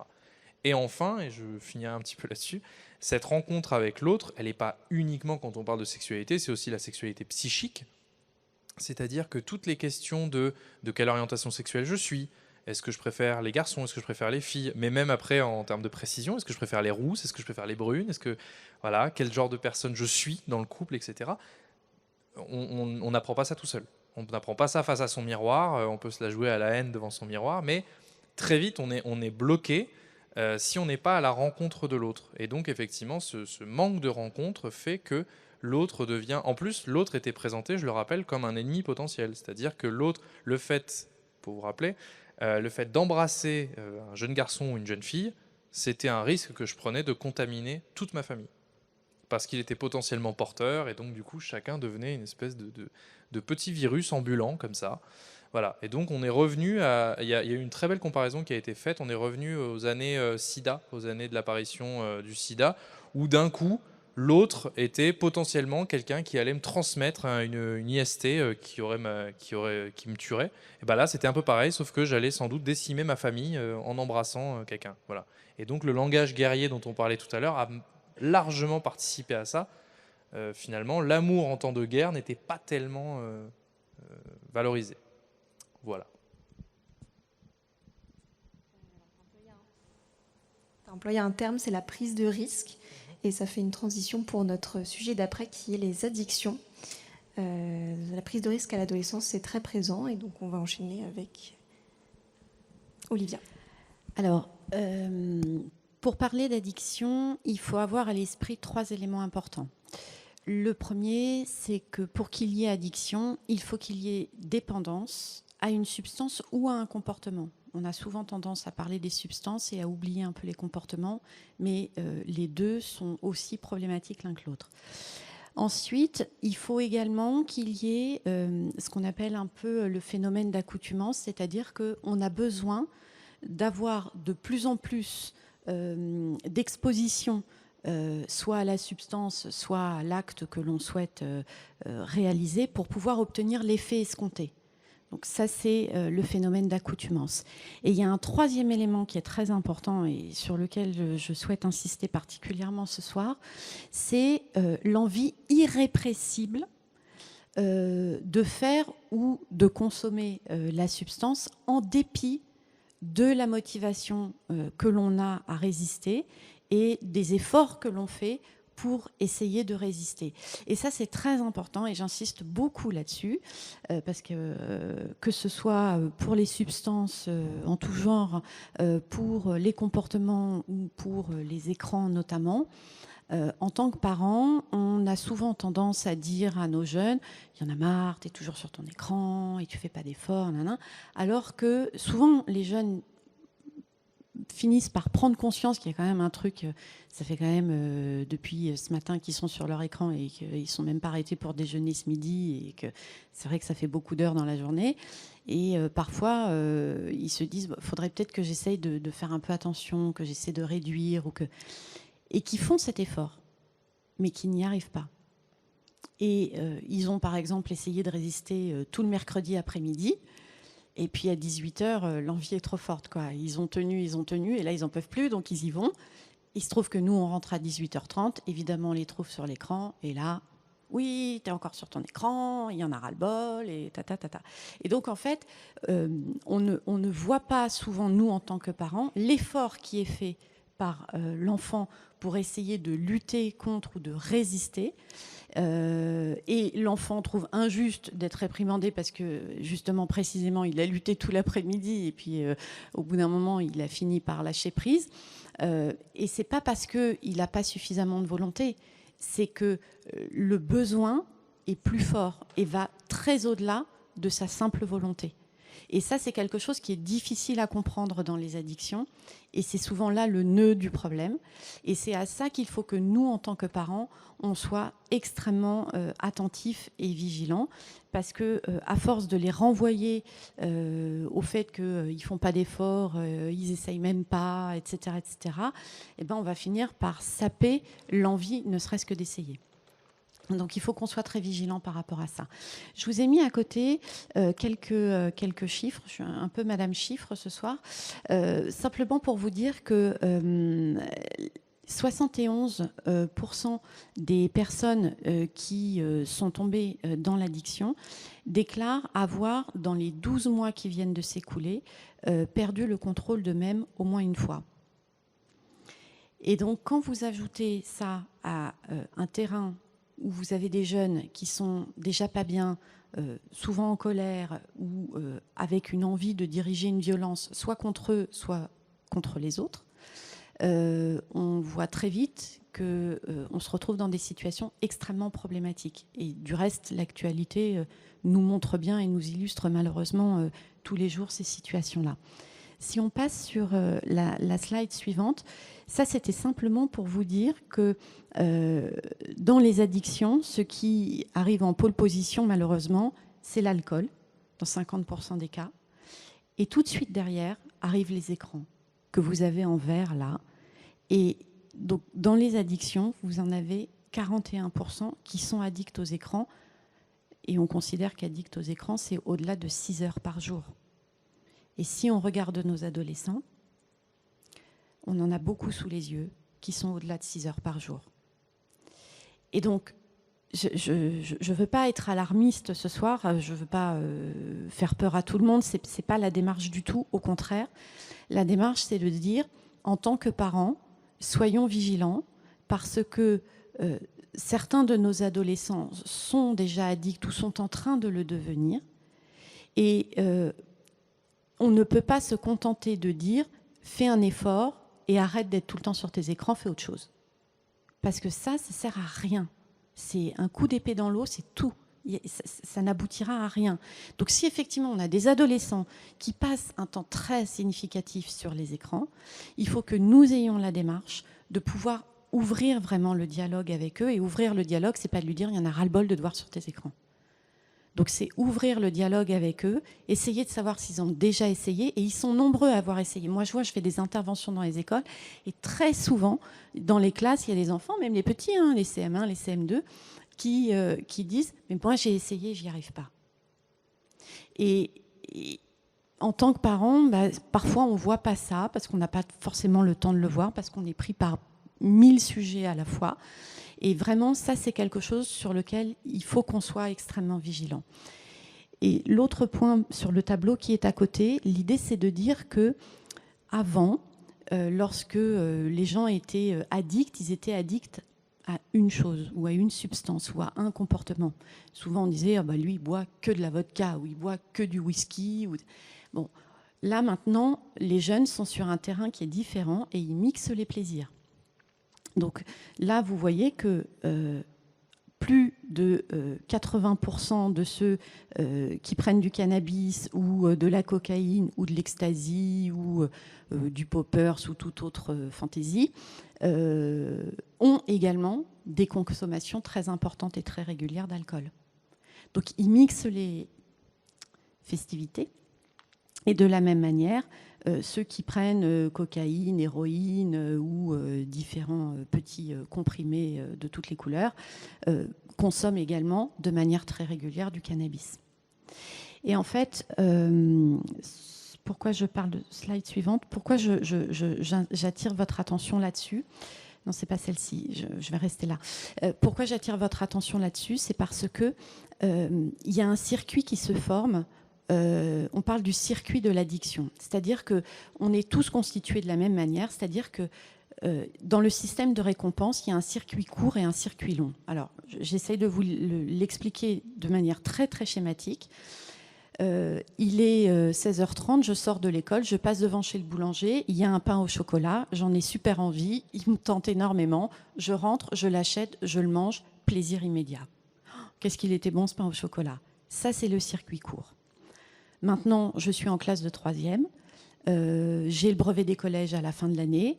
On est au mois de mai. Il fait super beau dehors. J'entends mes copains qui jouent en bas devant l'immeuble. J'ai très envie d'aller les retrouver. Mais je sais aussi qu'il faut que je révise. Donc, je ne vais pas aller les retrouver dehors. Je vais rester, je vais travailler, je vais faire mes révisions parce que j'ai très envie d'avoir une mention au brevet des collèges. Et donc, je vais travailler, et dans 2 mois, quand j'aurai mes résultats du brevet des collèges et que j'aurai effectivement ma mention, là, j'aurai ma récompense, et là, je serai satisfait. Ça, c'est le circuit long. Et le problème des addictions, c'est qu'on est toujours sur le mode du circuit court. Et on est toujours sur le plaisir qui vient et qui nous apporte satisfaction immédiatement. Et pourquoi c'est problématique? Parce que le circuit de l'addiction, il est le même, quelles que soient les addictions. Et que plus vous fabriquez tôt un circuit d'addiction, plus vous multipliez les risques d'addiction. Et c'est dans ce sens-là où il faut qu'on soit très vigilant, notamment par rapport aux écrans. Pour moi, c'est vraiment un cheval de bataille, parce que c'est vraiment un mal rampant, et nos enfants ont besoin de notre vigilance là-dessus. Voilà, c'était le message que je voulais passer ce soir. Tu me permets d'intervenir? Ah oui, Daniel, je me permets d'intervenir aussi sur la notion des écrans. Quand je vous ai dit qu'on a remarqué que nos jeunes ont changé de comportement à cause du confinement, on s'est aperçu qu'ils avaient cette consommation d'écran, mais notamment le soir. Et ça, c'est un vrai problème pour le sommeil et pour l'endormissement, parce que quand on est sur écran très près de l'œil, en fait, on inhibe la sécrétion de mélatonine, qui est l'hormone qui va vous endormir, en fait. Et donc, comme vous faites ça avec votre téléphone portable, vous dites à votre cerveau, bah, c'est le matin, il faut se réveiller. Donc, on voit bien qu'il y a un problème d'interférence entre nos comportements et l'envie qu'on aurait de vouloir s'endormir. Je passe la parole à Daniel. Il faut savoir que les TCA peuvent être pressentis comme des troubles addictifs. Hein, voilà. Donc, et c'est vrai que on peut dire, par exemple, à une personne qui souffre d'anorexie, mais t'as qu'à manger, ça ne résout pas la solution. Ou à quelqu'un qui mange trop, écoute, t'as qu'à arrêter de trop manger. Au contraire, ça le fait tout l'effet inverse. Voilà. Et puis très souvent, effectivement, eh bien, quand on souffre tellement, parce que c'est d'énormes souffrances, hein, eh bien, pour calmer sa souffrance, quelquefois, on peut avoir recours à l'alcool ou à autre chose, à d'autres. Voilà. Alors, je ferai très bref du coup, parce que je vois ça a donné envie de parler à tout le monde. Effectivement, cette question de l'addiction, rapidement, m'a fait penser aussi au fait que j'ai omis toute une partie, effectivement, pour aller vite et rester dans les temps. Je crois qu'on est bon pour l'instant. Sur, effectivement, la sexualité, pareil, on a eu effectivement une explosion. Les 5 plus grands sites pornographiques ont donné leurs chiffres, et en fait, ils ont multiplié quasiment par 10 leur fréquentation pendant le premier confinement, parce que autant je disais on est enfermé, on n'est pas forcément très à l'aise, etc. Autant ceux qui ont trouvé la méthode pour avoir les conduites masturbatoires depuis leur chambre, ça a explosé. Quand il n'y a que ça à faire, en fait, voilà. Et effectivement, pour rejoindre ce qui vient d'être dit, le circuit de culpabilité, le circuit de soutien, tout le système de soutien est un des principaux ennemis de l'addiction. C'est-à-dire que lorsqu'on se sent soutenu, entouré, aimé, accompagné et compris, en général, effectivement, on a plus de facilité à passer du circuit court au circuit long, puisque l'amour des autres est notre premier élément de motivation. Donc c'est effectivement culpabiliser quelqu'un, c'est la pire idée du monde, puisqu'il se sent moins aimé, donc autant prendre une bonne tôle. Alors, vous avez tous parlé de la vigilance que les parents peuvent avoir vis-à-vis de leurs enfants ou adolescents, et du dialogue finalement, de ce qui peut en être dit, de ce qui peut aussi ne pas être dit, soit par les enfants, soit par les parents. Donc on va aborder aussi la perte de confiance entre l'adulte et l'enfant suite au Covid. Ouais. Effectivement, là pour le coup, c'est plus des regards croisés un petit peu sur tout ça. Globalement, tout a été un peu dit déjà. Hein. Il faut savoir que l'adulte a perdu son statut de tout-puissant aux yeux de l'enfant pendant ce Covid, puisque je pense que certains d'entre vous s'en souviennent sans doute. Quand on est enfant, on regarde l'adulte. Quand je dis adulte, c'est vraiment même 21 ans, on est déjà sur une personne âgée aux yeux d'un enfant de primaire. L'adulte a tout compris au monde, il sait comment il fonctionne et il m'en protégera quoi qu'il arrive. Voilà. Et donc je me fierai à lui. En général, quand on a un système d'attachement et un lien et une confiance, c'est comme ça que ça fonctionne. Là, le problème, c'est que cet adulte, qui paraît encore plus vieux que cette personne âgée de 21 ans, me dit des choses qui sont strictement contradictoires. Il me dit effectivement de mettre le masque, de retirer le masque. Ils se disputent entre eux. Les adultes ne sont plus d'accord. Le chef de ces adultes-là, que pourtant mon adulte préféré a élu, lui dit qu'en fait, ce qu'il fait est complètement débile. Ah mais non, en fait, finalement, c'était pas si débile que ça. Mes 2 parents préférés se crêpent le chignon pour savoir si c'est malin ou non, s'il faut me faire vacciner ou non. Et du coup, en fait, l'enfant au milieu de tout ça regarde une espèce de dîner de famille où tout le monde se hurle dessus en se disant que globalement, le voisin de droite est encore plus idiot que le précédent. Et donc, il y a une décrédibilisation du statut de l'adulte et qui sont perçus comme strictement impuissants et qui d'ailleurs, comme les infos le relayent tous les jours, meurent à petit feu. Et donc, effectivement, en tant qu'enfant, j'ai des chiffres tous les jours qui montrent que ces adultes qui sont censés être tout-puissants et immortels et qui ne m'abandonneront jamais, sauf quand ils auront des cheveux très très très très blancs, en ayant les cheveux tout à fait bruns, meurent de cette maladie et ne peuvent pas m'en protéger. Et je conclurai là-dessus quand même rapidement sur le fait que, non contents de se crêper le chignon entre eux, ils ont fini par tous se retourner vers moi en m'accusant, en tant qu'enfant, de responsable de tout ça, parce que j'osais, alors pour les plus jeunes, j'osais être proche de mes copains dans la cour de récréation. Pour les un peu moins jeunes, donc notamment les adolescents et jeunes adultes, qui, je le rappelle, ont été les forces de révolution de chaque génération, hein, Woodstock, mai 68, etc. C'est toujours cette jeunesse pleine de vie qui débarque dans le monde de l'adulte et qui dit « j'aime pas ce que vous en avez fait, on va tout refaire, on recommence à zéro ». Et en fait, ces mêmes jeunes, on les a pointés en disant « vous osez faire des soirées, comment osez-vous vous amuser et prendre du plaisir, c'est un scandale, vous êtes des tueurs sanguinaires, voilà, des génocidaires ». Et effectivement, c'était ce qu'on entendait aux informations. On a pensé parfois à des peines de prison pour certains jeunes pour avoir fait une soirée. Faire une soirée dans ce contexte-là, ça restait quelque chose quand même de pas très malin, mais parfois il y avait une espèce d'échelle de la sanction qui était tout à fait, voilà, qui était en roue libre, comme on disait. Et voilà. Je crois que j'en ai fini, moi, pour ma part. Alors, non, on va rester sur la slide 2 minutes, s'il te plaît. Merci. Il y a aussi eu un mauvais rôle tenu par nos élites, et notamment nos politiques et les médecins. Et bon, les politiques, j'ai envie de dire, à la limite, bon, ça fait partie du jeu, et nos jeunes s'y intéressent plus ou moins. Là où c'est plus ennuyeux, c'est le médecin. Parce que pour bon nombre de nos jeunes, le médecin était souvent le dernier rempart. C'est-à-dire que quand j'arrive pas à parler à mes parents, quand j'arrive pas à parler aux profs, quand j'arrive pas plus à parler aux copains ou autres, il reste toujours le médecin de famille, le médecin traitant, celui qui me connaît depuis que je suis petit, etc. Et ce qui s'est passé sur les chaînes d'infos continues, les plateaux télé, où les médecins se sont écharpés en disant l'inverse et son contraire, sans que personne n'arrive à savoir qui avait raison et qui avait tort au bout du compte, on a abîmé l'image du médecin, notamment auprès de nos jeunes. Et du coup, on a rompu, on a altéré en tout cas, le lien de confiance que nos jeunes pouvaient avoir envers le corps médical. Et ça m'ennuie beaucoup parce que, voilà, comme je vous l'ai dit, le médecin était souvent vécu comme le dernier rempart. C'est-à-dire que quand tous m'auraient abandonné, il me resterait toujours le médecin.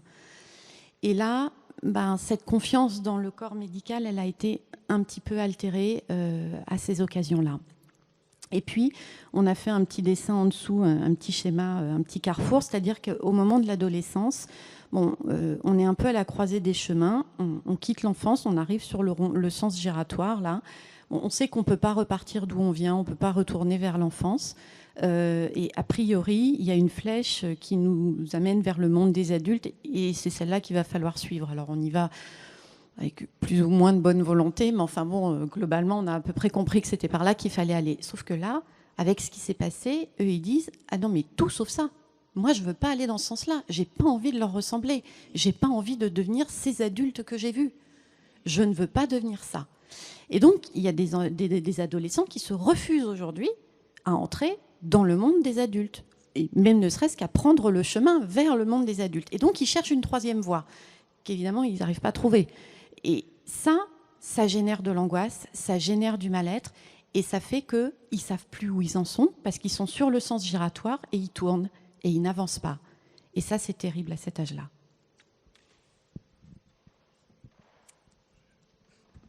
Pardon, je fais très rapide. Cette petite flèche, ouais, cette dernière petite flèche en fait que vous voyez, c'est notamment ce qui a été évoqué, c'est-à-dire c'est le jeu vidéo, ce monde virtuel du jeu vidéo, ce monde virtuel des écrans, la drogue, et pour ceux pour qui aucune de ces options ne semble convenir, parfois, et c'est dur à dire, hein, mais c'est la mort. Pour certains, il y a encore des jeunes aujourd'hui, donc 2 ans après l'apparition du Covid, qui ont en tête que peut-être que mourir serait plus approprié que de devenir adulte dans ce monde-là. Je vous rassure, c'est quand même, c'est pas la majorité. Hein. La majorité des jeunes vont bien, globalement, quand même, ou tiennent bon. Mais voilà, c'est quand même important à savoir. Et on a oublié de préciser tout à l'heure, c'est l'image d'en haut à droite que je trouve assez pépite, qui est quand même assez exceptionnelle. Je rappelle aussi que je vais donner plutôt une anecdote personnelle pour l'imager. Je suis un jeune dont le papa a perdu un œil. Voilà, il a perdu un œil, il s'est fait crever un œil lors d'une bagarre pour du PQ. C'est-à-dire qu'à un moment de l'histoire, nous sommes, tous ici autant que nous sommes, cette génération. Voilà, je suis issu moi de grands-parents qui ont connu la Seconde Guerre mondiale. J'ai connu à un moment de ma vie la guerre pour du PQ, pour de l'huile, pour de la farine, pour de la moutarde plus récemment. Donc c'est quand même, je dis ça avec dérision parce que c'est simplement pour dire, je veux pas qu'on se pointe tous du doigt en se disant on a été nuls, on a fait n'importe quoi, etc. On a fait avec ce qu'on avait sur l'instant et ce qu'on nous donnait, et clairement ce qu'on nous donnait était parfois manquant et souvent contradictoire. Mais surtout, il faut se mettre dans la tête que l'enfant, lui, il n'a pas de filtre, il n'a pas de lecture raisonnée de la situation, il voit juste ses parents se battre pour du PQ. Voilà, c'est important à préciser, je trouve. Oui, alors le lien par enfant, on peut entendre la façon dont ça l'a impacté. On a pas mal parlé de ça. Est-ce que vous souhaitiez ajouter? Ça a été dit, oui. Alors, on va parler de la responsabilité, de la légitimité, de la vigilance parentale et collective, avec tout ce qui peut exister comme ressources de proximité, les personnes référentes, à qui s'adresser. Je sais plus. Ah ouais, voilà, c'est ça.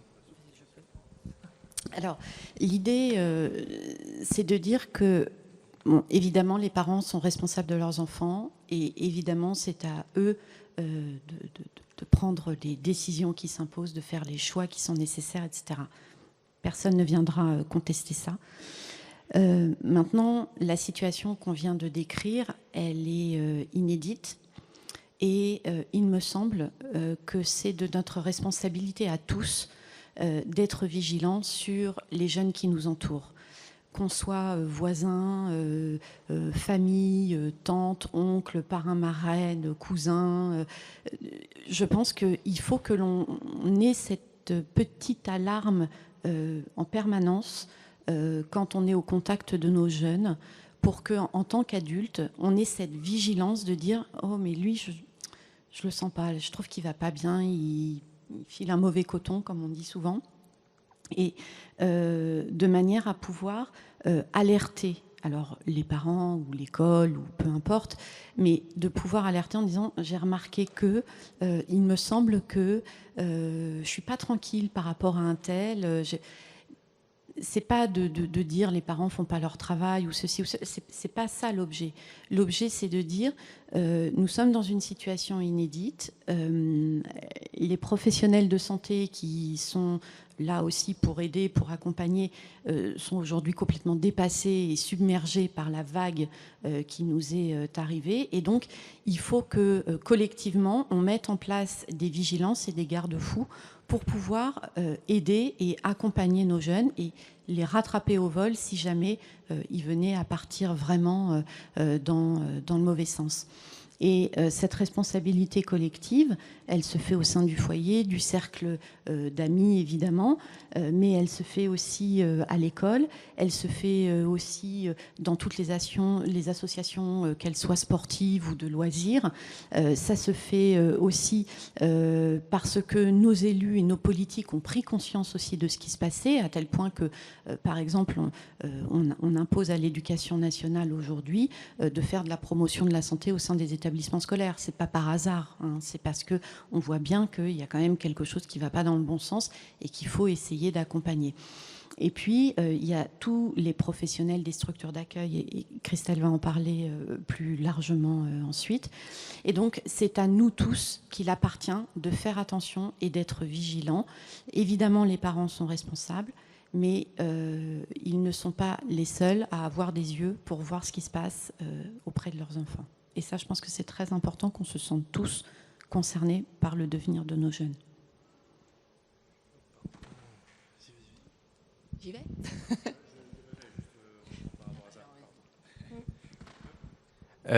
Oui, alors je reviens juste sur ce qui vient d'être dit. Effectivement, je suis tout à fait d'accord sur le fait qu'on était tous, comme je disais tout à l'heure, on était tous impliqués en tant qu'adultes, en tant qu'enfants, en tant qu'ados, bref, peu importe, on était tous impliqués dans cette crise. Notre comportement a eu un rôle aux yeux des enfants. Et donc, de la même manière, on a encore un rôle à jouer sur la réparation, quelque part, de ces jeunes, etc. Rien n'est jamais définitif. Et je trouvais important de revenir sur la distinction qu'on avait faite, effectivement, en réfléchissant ensemble sur cette intervention, sur la distinction entre responsabilité et culpabilité. Être responsable, c'est être impliqué dans une affaire, dans une histoire, dans une construction. Voilà. Être coupable, il faut bien distinguer l'aspect juridique de la culpabilité, qui mérite sanction, et la culpabilité comme sentiment. Moi, je parle là du sentiment de responsabilité, du sentiment de culpabilité. En tant que parent, nous, notre travail, c'est de déculpabiliser, mais par déculpabiliser, on entend de rendre à la culpabilité sa juste place, c'est-à-dire un sentiment qui est temporaire. En tant que parent, c'est complètement OK de dire à son enfant, et je suis désolé, je vais être un petit peu grossier, mais je trouve que c'est la meilleure manière de dire je suis désolé mon grand, j'ai merdé. Je suis désolé, à cet endroit-là, j'ai déconné. J'ai mal fait. Je me suis énervé, finalement, je me rends compte que c'était peut-être pas la réaction adaptée. Parce qu'on montre à l'enfant à ce moment-là qu'on a le droit de se tromper, que faire une erreur, ça ne fait pas de nous quelqu'un de mauvais ou un grand criminel en puissance, ça fait simplement de nous quelqu'un d'humain. Or, quelque part, les enfants d'il y a 2 ans attendent toujours ces excuses, quelque part, entre guillemets, de ce monde des adultes qui n'a pas su leur apporter, mais chacun attend les excuses de plus haut encore. Voilà. Et nous, on attend les excuses du gouvernement, le gouvernement de l'Europe, et ainsi de suite. Vous voyez ? Mais je trouve important quand même, quand on dit déculpabiliser, il ne faut pas rendre à l'extérieur en disant c'est l'école qui a déconné plein pot, et nous, on a fait ce qu'on a pu. Non.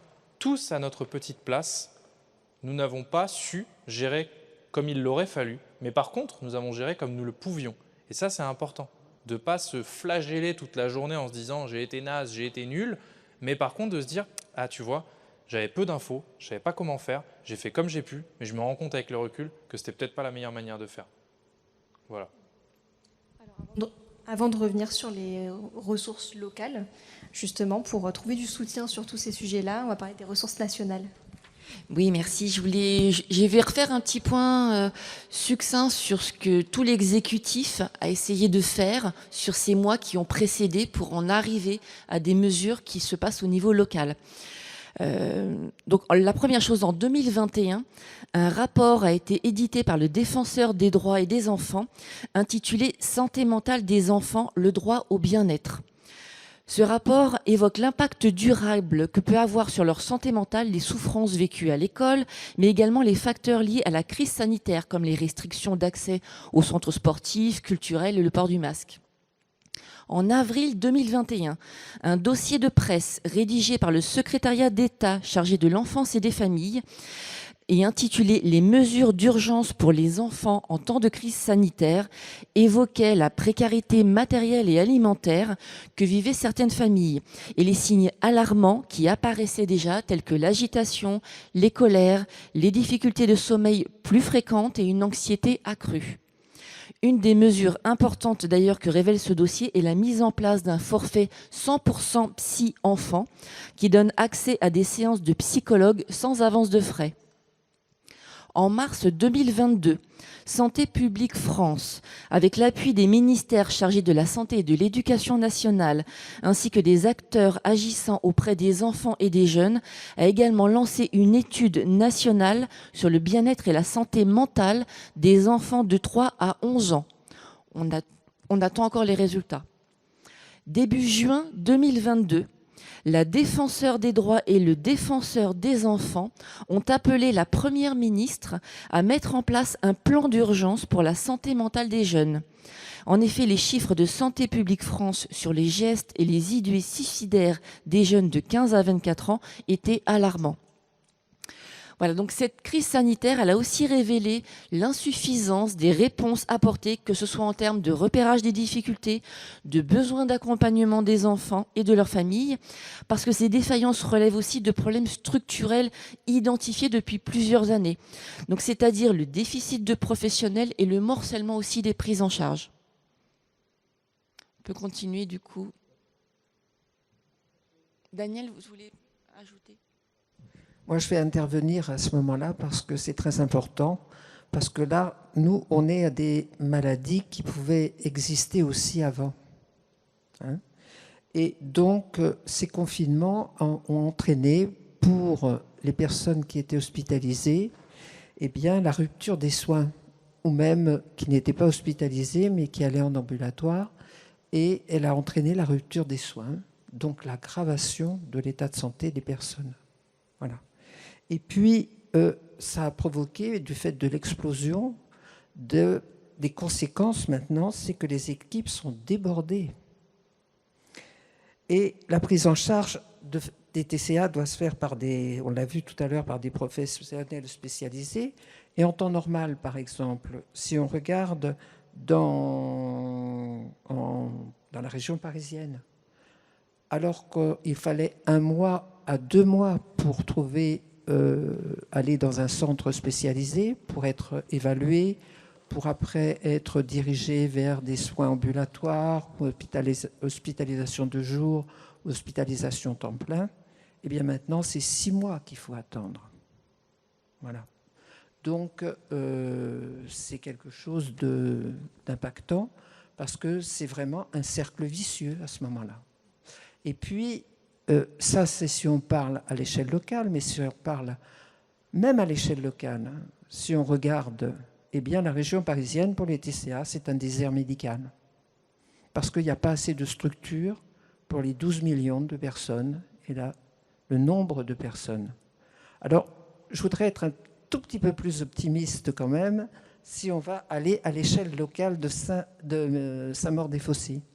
Saint-Maur-des-Fossés, c'est tout à côté de Paris. Et à Saint-Maur-des-Fossés, eh bien, il y a des structures qui prennent en charge. Tout près d'ici, vous avez à Créteil le CHIC, hein, vous connaissez tous le CHIC, Centre hospitalier intercommunal de Créteil, qui prend en charge les enfants et les adolescents. Vous avez aussi des structures parisiennes qui prennent en charge les adolescents, même les enfants et les adolescents, qui sont la Maison de Solène et l'hôpital Robert Debré. Vous savez, pour les adolescents, l'Institut Mutualisme Montsouris, qui est boulevard Jourdan, les jeunes adultes, puisque ça va jusqu'à 20 ans. Et puis, pour les adultes, vous avez à Villejuif l'hôpital Paul Brousse et à Paris la CMME, c'est la clinique des maladies mentales et de l'encéphale, qui est spécialisée pour les adultes. Voilà. Et puis, il ne faut pas oublier qu'il y a des cas très graves quand même, c'est-à-dire qu'il y a des indices de masse corporelle qui sont très bas, sachant que la normalité, c'est 18,5 à 25, à 24,5, hein, et il y en a certains, ça descend jusqu'à 7, 8. Mais à partir de 12, il faut être pris en charge dans des services de nutrition spécialisés parce qu'il faut faire attention au syndrome de renutrition sévère, c'est-à-dire qu'il ne faut pas reprendre une alimentation trop rapide, il faut que ce soit... Et là, vous avez encore Villejuif avec l'hôpital Paul Brousse qui permet, dans le service de nutrition, cette fois-ci, de remettre en place ces personnes, souvent qui ne voulaient pas être hospitalisées, mais qui ont été obligées d'être hospitalisées et qui, après, par la bienveillance, par etc., acceptent d'être hospitalisées dans un centre de psychiatrie pour être complètement rétablies ensuite. Voilà. Je voulais et puis, je tiens à vous dire que... Oui, on va aussi avancer sur les slides, Oui. puisque ça reprend aussi un peu tout ce qui est local. Peut-être qu'on reviendra sur celle-là après. On va passer. Ouais. Alors, donc j'enchaîne sur les ressources locales, du coup, qui sont de proximité. Donc les professionnels vers qui vous pouvez vous tourner. Donc il y a la Maison des familles et de la parentalité, qui concerne les familles de la naissance jusqu'à l'âge adulte des enfants. Pour les adolescents, vous avez la Maison de l'adolescent à Créteil pour les 11-25 ans et les points accueil écoute jeunes, donc qui sont situés à Créteil et à Champigny, donc qui reçoivent sur rendez-vous majoritairement, donc ces équipes de psychologues, d'infirmiers, d'éducateurs, et puis les CMP et les CMPP, donc à Saint-Maur-des-Fossés, donc qui sont des centres de consultation et de soins pour les enfants et les adolescents. Pour ce qui est des 0-4 ans, vous avez les centres de protection 0-6 ans, pardon, les centres de protection maternelle et infantile, du service départemental. Alors, sur un autre thème, vous avez le CIDFF, les centres d'information sur les droits des femmes et des familles, donc, qui se situent à Saint-Maur-des-Fossés aussi, le centre d'information et d'orientation pour les jeunes. Donc ce sont des psychologues de l'éducation nationale qui reçoivent les jeunes et leurs parents. Donc évidemment la Fondation Sandrine Castellotti, liée aux troubles des conduites alimentaires, et tout professionnel de santé, que ce soit médecin traitant, pédiatre, psychiatre, psychologue, infirmier, infirmier et tout centre de santé. Et finalement, plus largement, tout professionnel que vous pouvez côtoyer au quotidien, que ce soit les CPE, les professeurs principaux, les instituteurs, les accueils de loisirs. Et on vous propose un focus sur le sommeil. Alors, le sommeil, en fonction de votre pathologie, elle est traitée par divers professionnels de médecine.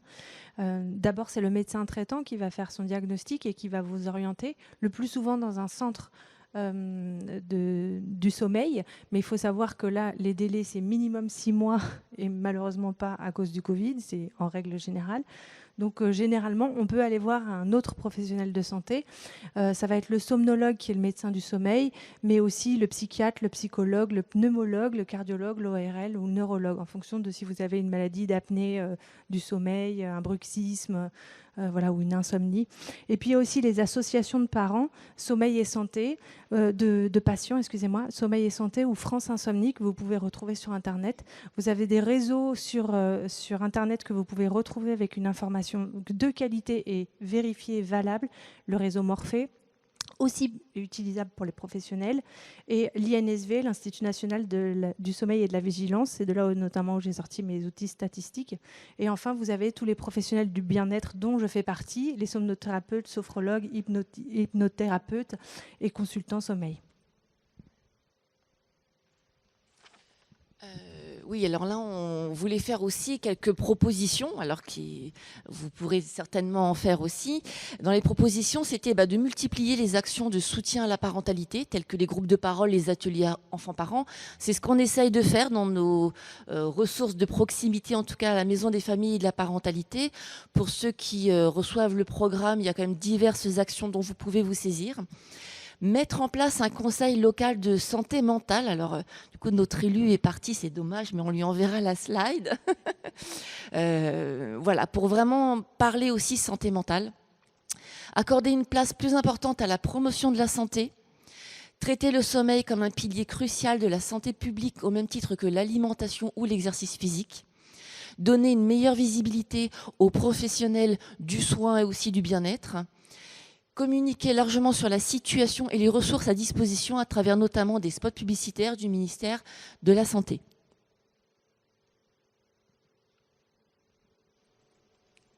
Et ben voilà, je ne pensais même pas qu'on arrivait sur la fin. Bon, on a peut-être un petit peu débordé, mais on va laisser la place maintenant si vous avez des questions sur ce qui a pu être dit. Voilà, la parole est à vous.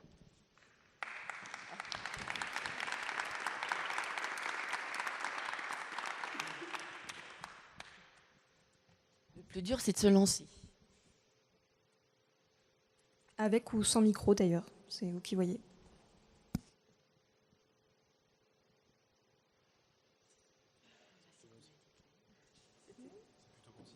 Oui, c'est ça. Comme dit Louis, c'est bon signe.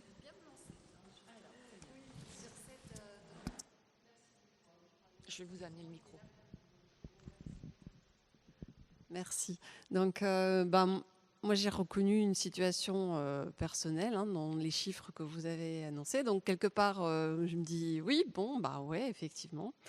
Très surprise aussi de voir que c'était pas l'année 2020, mais c'était en 2021, et même à la reprise des cours, et quand on pouvait retirer le masque, ils voulaient pas retirer le masque. Mais pourquoi tu retires pas le masque? On attendait que ça. Ah bah non. C'est vraiment, c'était très très curieux à vivre. Et donc ça rassure quelque part de se dire on n'est pas tout seul, il y a un constat à faire. Et puis maintenant, plein de fois je me pose la question comment inverser la tendance. Parce que oui, il y a eu la perte du contact avec les pairs. Ça, moi je l'ai vécu vraiment pour mon fils aîné comme quelque chose d'une vraie cassure. Et ils ont tous, mais il n'y a pas que lui, des copains, c'est la même chose. Et j'interpelle les autres mamans en leur disant mais vous ne trouvez pas ça normal, ils ne se voient pas. Ils jouent en réseau, ils n'ont plus que cette activité-là. On n'arrive pas à faire machine arrière. Donc si vous avez des suggestions, des idées, moi je suis preneuse parce que je ne veux pas les laisser s'enfermer là-dedans.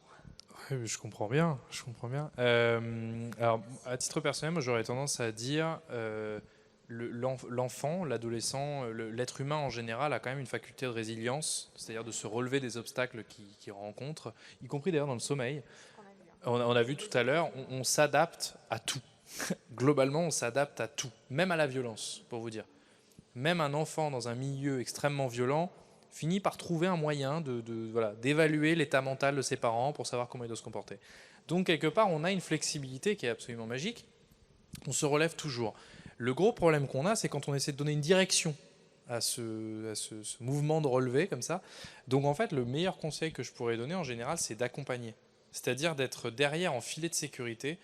Et c'est exactement comme, donc vous parlez de votre fils, comme pour ses premiers pas.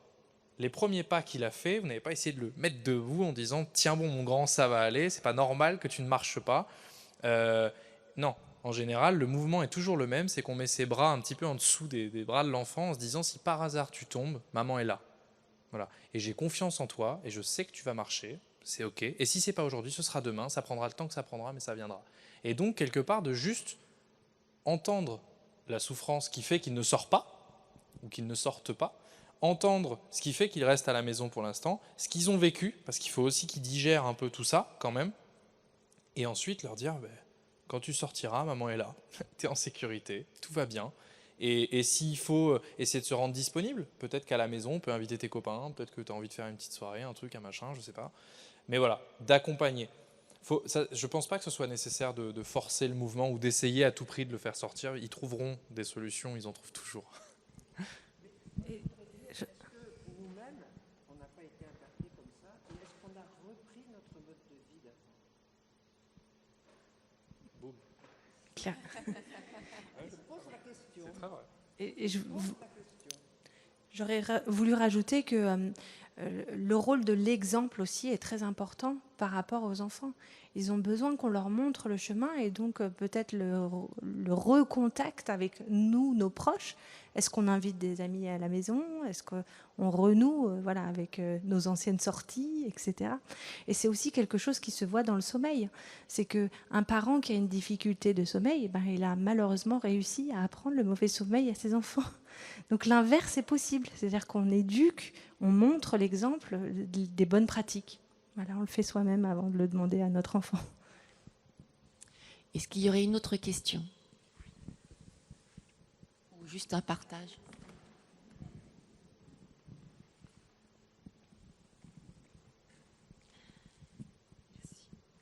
Bon, je suis pédiatre. Voilà, et j'ai, au travers de tout ce que vous avez expliqué là, je suis pédiatre dans les crèches maintenant, je travaillais en milieu hospitalier auparavant où j'étais réanimateur pédiatrique et infectiologue. J'ai connu le problème du virus du sida parce que j'étais chez Monsieur Gentilly à l'époque et je travaillais avec Monsieur Elfrécy. Donc ça a été des périodes, là aussi, quand un virus démarre, on ne sait pas.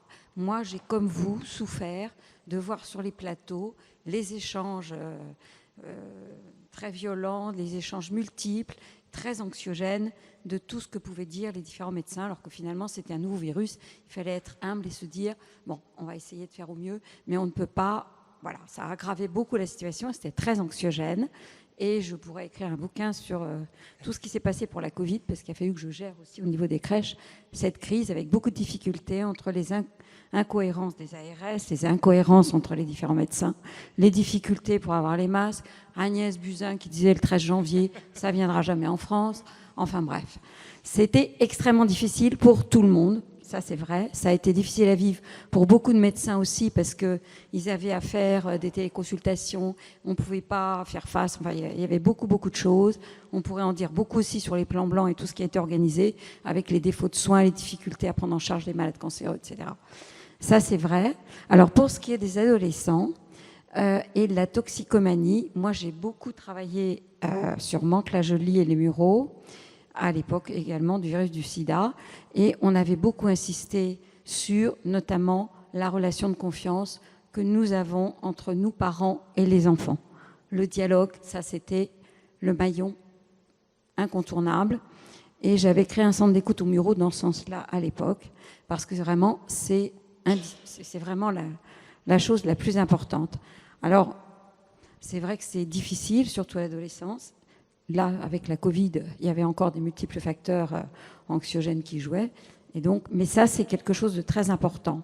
Et dans le facteur de survenue des différents risques, exposition aux écrans et toxicomanie, il y a aussi chez l'adolescent, vous voyez à l'époque, au moment du virus du sida, pourquoi on avait beaucoup parallèlement de toxicomanie, pourquoi on avait une prise de risque. Il y a aussi à l'adolescence la notion qu'il ne faut pas oublier, qui est la découverte effectivement, puisque c'est une période charnière. Et il y a parfois aussi chez eux, c'est pas l'envie vraiment de prendre le risque, mais c'est quand même, je suis par exemple, exposée à une soirée, etc. Donc, j'ai envie de découvrir les choses, jusqu'où je peux aller. Il y a cette notion de risque, de prise de risque, qui est à prendre en compte aussi. Hein.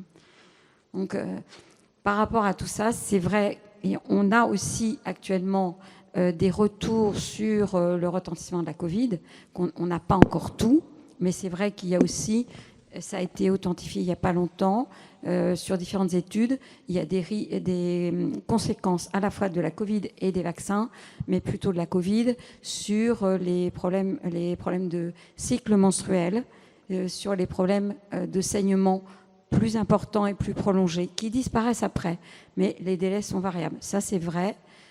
On a aussi des retentissements, on va le voir hein, sur plein de choses, la fertilité, l'hypertension artérielle, etc. Bon, mais néanmoins, je pense que l'histoire des masques a été aussi quelque chose d'incohérent. Une maladie respiratoire, dire qu'on n'a pas besoin de masque, c'est complètement fou. Mais je pense qu'il fallait, là aussi, peut-être que nos gouvernants vont prendre conscience que c'est vrai, l'humilité et les préconisations, quand on ne sait pas, on ne sait pas. Il vaut mieux dire on ne sait pas encore et on n'a pas plutôt que d'angoisser les gens. Ça, c'est vrai. Bon, on aura beaucoup de choses et je pense que pour la promotion de la santé, notamment au milieu scolaire, je ne sais pas comment... Enfin, il va falloir effectivement développer des choses parce qu'on n'a pas beaucoup de médecins scolaires, pas beaucoup d'infirmières scolaires et de psychologues. Les CMP sont débordés. Il va falloir organiser des choses, ça c'est vrai. On sait bien que sur Saint-Maur, il y a beaucoup de choses. Mais bon, moi, j'aimerais écrire un bouquin. Mais ce que vous faites là, c'est vraiment... Oui, il faut l'écrire, il faut l'écrire. Non. Moi, je reprends juste ce que vous avez dit. Effectivement, je vous remercie pour le témoignage parce que je trouve qu'il y a deux trucs hyper importants dans ce que vous venez de dire. C'est la question de l'humilité. Ça revient exactement à ce que je disais tout à l'heure. En tant qu'adulte, on ne sait pas tout. On n'est pas tout puissant. Et c'est très difficile à admettre. Dire à un enfant, je ne sais pas, là je sèche, c'est très dur. Mais c'est exactement le même effort que de dire, là j'ai fauté, là je me suis trompé, là j'ai eu tort. Et donc effectivement, ce Covid nous a mis en lumière l'aspect très faillible des adultes.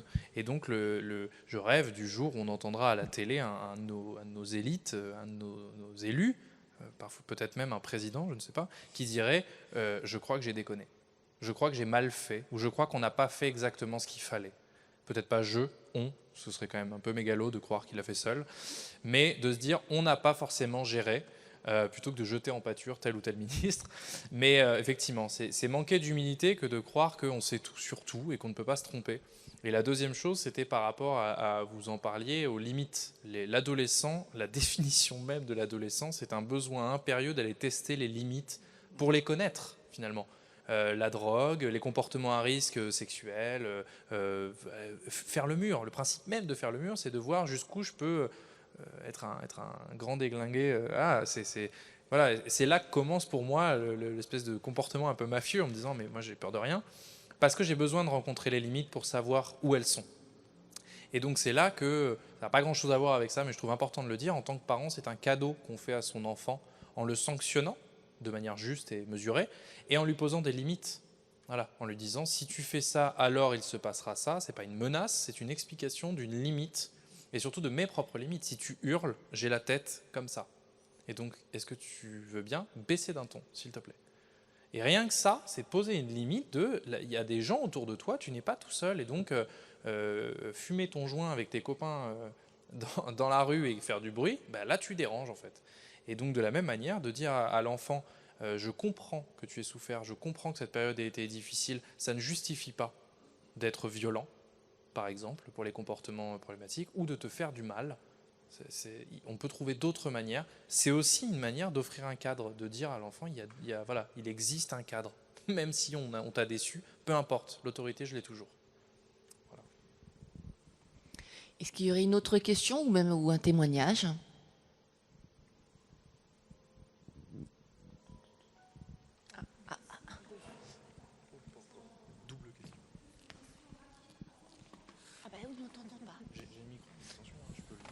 J'ai une fille de 14 ans dans un mois qui ne prend aucun risque et qui reste dans sa chambre tout le temps. Ça m'inquiète. Voilà. Alors, la question, chers collègues, c'est est-ce qu'on lui dit la vérité? Chacun a sa méthode. Il y en a qui vont tester les limites sur les jeux vidéo, tuant le plus de monde possible. Ça ne veut pas dire que ce sont des gens violents. Il y en a qui vont tester les limites en se disant « Eh, moi, j'en ai rien à faire, ok, le 16 de moyenne, je le descends à 14. » Et puis les parents, ils vont voir de quoi je... Chacun teste ses limites à sa manière. Et quelqu'un qui a des limites sécures, c'est-à-dire qu'elles ont eu un sens, elles ont toujours été posées, expliquées, les parents se soumettent aux mêmes limites, etc., il n'a pas forcément besoin... Je teste plus fort, je teste les limites, plus faibles elles étaient peut-être avant que je les teste. Vous voyez ? Et je vais aller à un endroit où mes parents n'ont pas forcément pensé à me dire qu'il ne fallait pas le faire. Vous voyez ? Donc non, ce n'est pas inquiétant du tout. Je suis désolé de vous l'apprendre, mais elle va tester les limites peut-être un peu plus tard, peut-être d'une manière que vous ne savez pas encore. Voilà. Peut-être que vous ne le savez pas, ça c'est voilà. J'ai préféré dire la vérité finalement. Mais c'est ok, ça fait partie du jeu. Par contre, ce qui est bon signe, c'est qu'effectivement, elle n'est pas testée de limites qui vous accablent pour l'instant, apparemment. Vous voyez ? Des limites où vous venez nous voir en disant « je n'en peux plus, je ne sais plus quoi faire d'elle, etc. » Là, effectivement, c'est qu'elle vous teste sur 18 limites différentes et ça devient dur à porter. Donc c'est bon signe. Il y avait aussi une autre question. Moi, j'avais une question par rapport au sommeil. J'ai une enfant qui a toujours eu des troubles du sommeil. Depuis toute petite, où on a été assez rapidement chez le pédiatre en disant « mais elle ne dort pas en fait avant 11h, minuit le soir ». Et quand il nous a dit, bon, bah, si elle se réveille bien le matin, peut-être que tout va bien, elle n'a juste pas beaucoup besoin de sommeil. Donc on s'en était pas trop inquiété. Et en fait, là, pendant le Covid, effectivement, avec les confinements, l'horaire d'endormissement s'est décalé encore et encore. Et là, elle est complètement... Déphasée. Enfin, c'est n'importe quoi. Enfin, elle va faire 3 heures de sieste en rentrant du lycée. Enfin, ça ressemble à rien. On n'arrive pas à recaler ça. Ça nécessite d'aller voir un professionnel. Ouais, voilà. Ma question, c'était finalement, vers qui on peut se tourner pour. Je vous avais mis la slide, peut-être qu'on peut la remonter. Oui, je l'ai pris en photo. Ouais. Mais il y en avait beaucoup. Oui. Et du coup, c'est la première piste, en fait. C'est un enfant. Elle a quel âge ? Elle a 15 ans. Elle a 15 ans, ah oui. Donc c'est plus un adolescent. En fait, là, c'est carrément que son rythme de sommeil est désynchronisé. Donc, elle a commencé par un décalage de phase, c'est-à-dire qu'elle s'endormait de plus en plus tard et du coup se réveillait de plus en plus tard. Et puis après, ce qui est arrivé, c'est qu'elle ne reconnaissait plus le jour et la nuit. Elle dormait un peu n'importe quand, peu importe le jour, peu importe la nuit. Du coup, elle ne peut plus suivre un rythme avec les autres, quoi. Donc c'est vraiment très difficile à remettre d'aplomb. Et la première solution, c'est de remettre des horaires. Mais comme c'est assez difficile d'avancer la période où on va aller se coucher, c'est vraiment anti-naturel, eh bien, ce qu'on fait, c'est on fait un cycle complet. Et donc ça, il faut le faire accompagné d'un professionnel de santé. C'est-à-dire qu'on va continuer à décaler encore plus son sommeil petit à petit pour le recaler à la bonne heure. Mais voilà, ça, on ne peut pas le faire tout seul. Hein. C'est vraiment nécessaire d'aller voir un centre du sommeil. Ou un somnologue. Ok, merci. Et je rajouterais simplement, la manière d'en parler est importante. C'est-à-dire, là, je vous entendais dire, c'est n'importe quoi. Et je comprends, parce que là, c'est la maman qui est impactée. Mais la question qui a été posée tout à l'heure est importante. C'est-à-dire, chacun doit aussi se questionner sur nos représentations de qu'est-ce que c'est qu'un bon sommeil, qu'est-ce que c'est qu'une bonne alimentation, qu'une bonne activité sportive, etc.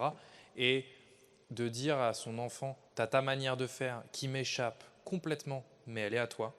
Déjà, c'est lui reconnaître une place d'acteur. Surtout à 15 ans, elle est future citoyenne, et donc une place d'adulte à venir et de principal acteur finalement de son mieux-être. Et je dis ça simplement parce que ça va vous permettre déjà d'éviter sans doute des conflits autour de ça. Voilà, et vous serez plus en paix à la maison. Et en plus de ça, ça va largement faciliter l'orientation vers un professionnel. On a beaucoup, nous, de jeunes qui refusent d'aller voir le psychologue parce qu'en fait, c'est maman qui dit « t'es complètement barge depuis le Covid, il faut que tu ailles parler à un psy ». Mais donc, du coup, en fait, c'est parce que tu es barge qu'il faut aller parler à un psy. Alors que non, de dire « tu sais, je m'inquiète », comme ça a été très bien dit tout à l'heure, « je suis inquiet pour toi », moi, ça me questionne. Est-ce qu'on n'irait pas en parler avec un psychologue? Et là, d'un coup, c'est quand même vachement moins violent et il est moins barge, comme a dit la maman. Voilà. Donc c'est pour ça, peut-être dans la manière d'en parler, de se dire, ok, bon, c'est très dur pour moi parce que vraiment, je voudrais le meilleur pour ma fille, mais elle a sa méthode et elle, en fait, en faisant comme ça, c'est pas qu'elle n'a pas dégénéré son système, et elle s'est déphasée, etc., mais elle s'est adaptée comme elle l'a pu, d'une manière qui peut paraître un peu tordue, mais elle s'est adaptée comme elle l'a pu à un environnement. Et il y a ça qui est important, c'est qu'un comportement problématique est en fait une bonne réponse à une situation problématique. Je voulais justement répondre par rapport à ça. C'est que pour le trouble alimentaire, c'est exactement la même chose. Le professeur Jamet dit que c'est la réponse du pauvre. C'est la seule solution qu'il a trouvée pour s'adapter à une situation qu'elle ne peut plus contrôler. Donc après, oui, l'importance de la famille a un très grand rôle. Il faut parler, parce qu'il ne faut pas non plus s'inquiéter de trop si on voit que le comportement alimentaire a changé un peu, aller tout de suite voir un professionnel de santé, etc. Au contraire, on va peut-être accentuer la chose. La principale chose à faire, c'est de discuter avec son enfant pour lui demander qu'est-ce qui va, qu'est-ce qui ne va pas, qu'est-ce que tu voudrais, etc. Avoir un dialogue. Hein. Mais bon, ça, il faut le savoir. Moi, je ne le savais pas. Hein. Voilà. Donc, c'est l'objet aujourd'hui de ça, parce que, voilà, c'est important. Et c'est pour ça qu'il faut que vous vous retourniez vers des professionnels de santé ou des associations qui sont spécialisées ou fondations qui sont spécialisées sur ça et qui vous conseillent. Ils vont vous expliquer le comportement paradoxal de l'enfant, ne pas dire t'as qu'à manger ou t'as qu'à moins manger ou des choses comme ça. On se rejoint tous toujours. Hein, vous voyez. Heureusement. Et n'oublions pas que nos enfants sont notre meilleur porte-symptômes. Voilà, c'est au sein d'une famille, la famille est considérée par beaucoup comme un système, et donc parfois le comportement de nos enfants vient nous dire quelque chose sur sa place au sein d'un système. Alors rassurez-vous, ça ne veut pas dire quand l'enfant mange mal, quand l'enfant... Voilà, il n'y a pas de culpabilisation à avoir, surtout pas. Si l'enfant dort mal, par exemple, ça ne veut pas dire que ça ne va pas à la maison, pas du tout, mais peut-être se demander qu'est-ce qui se passe depuis qu'elle dort mal. Voilà. Est-ce que finalement on ne lui a pas tous porté une attention? Je dis n'importe quoi. Voilà. On ne lui a pas tous porté une attention, et donc est-ce que si j'arrête d'en parler, finalement est-ce que ça ne se dissipe pas aussi vite? Ou est-ce qu'à l'inverse, si on en parle autrement, etc. etc.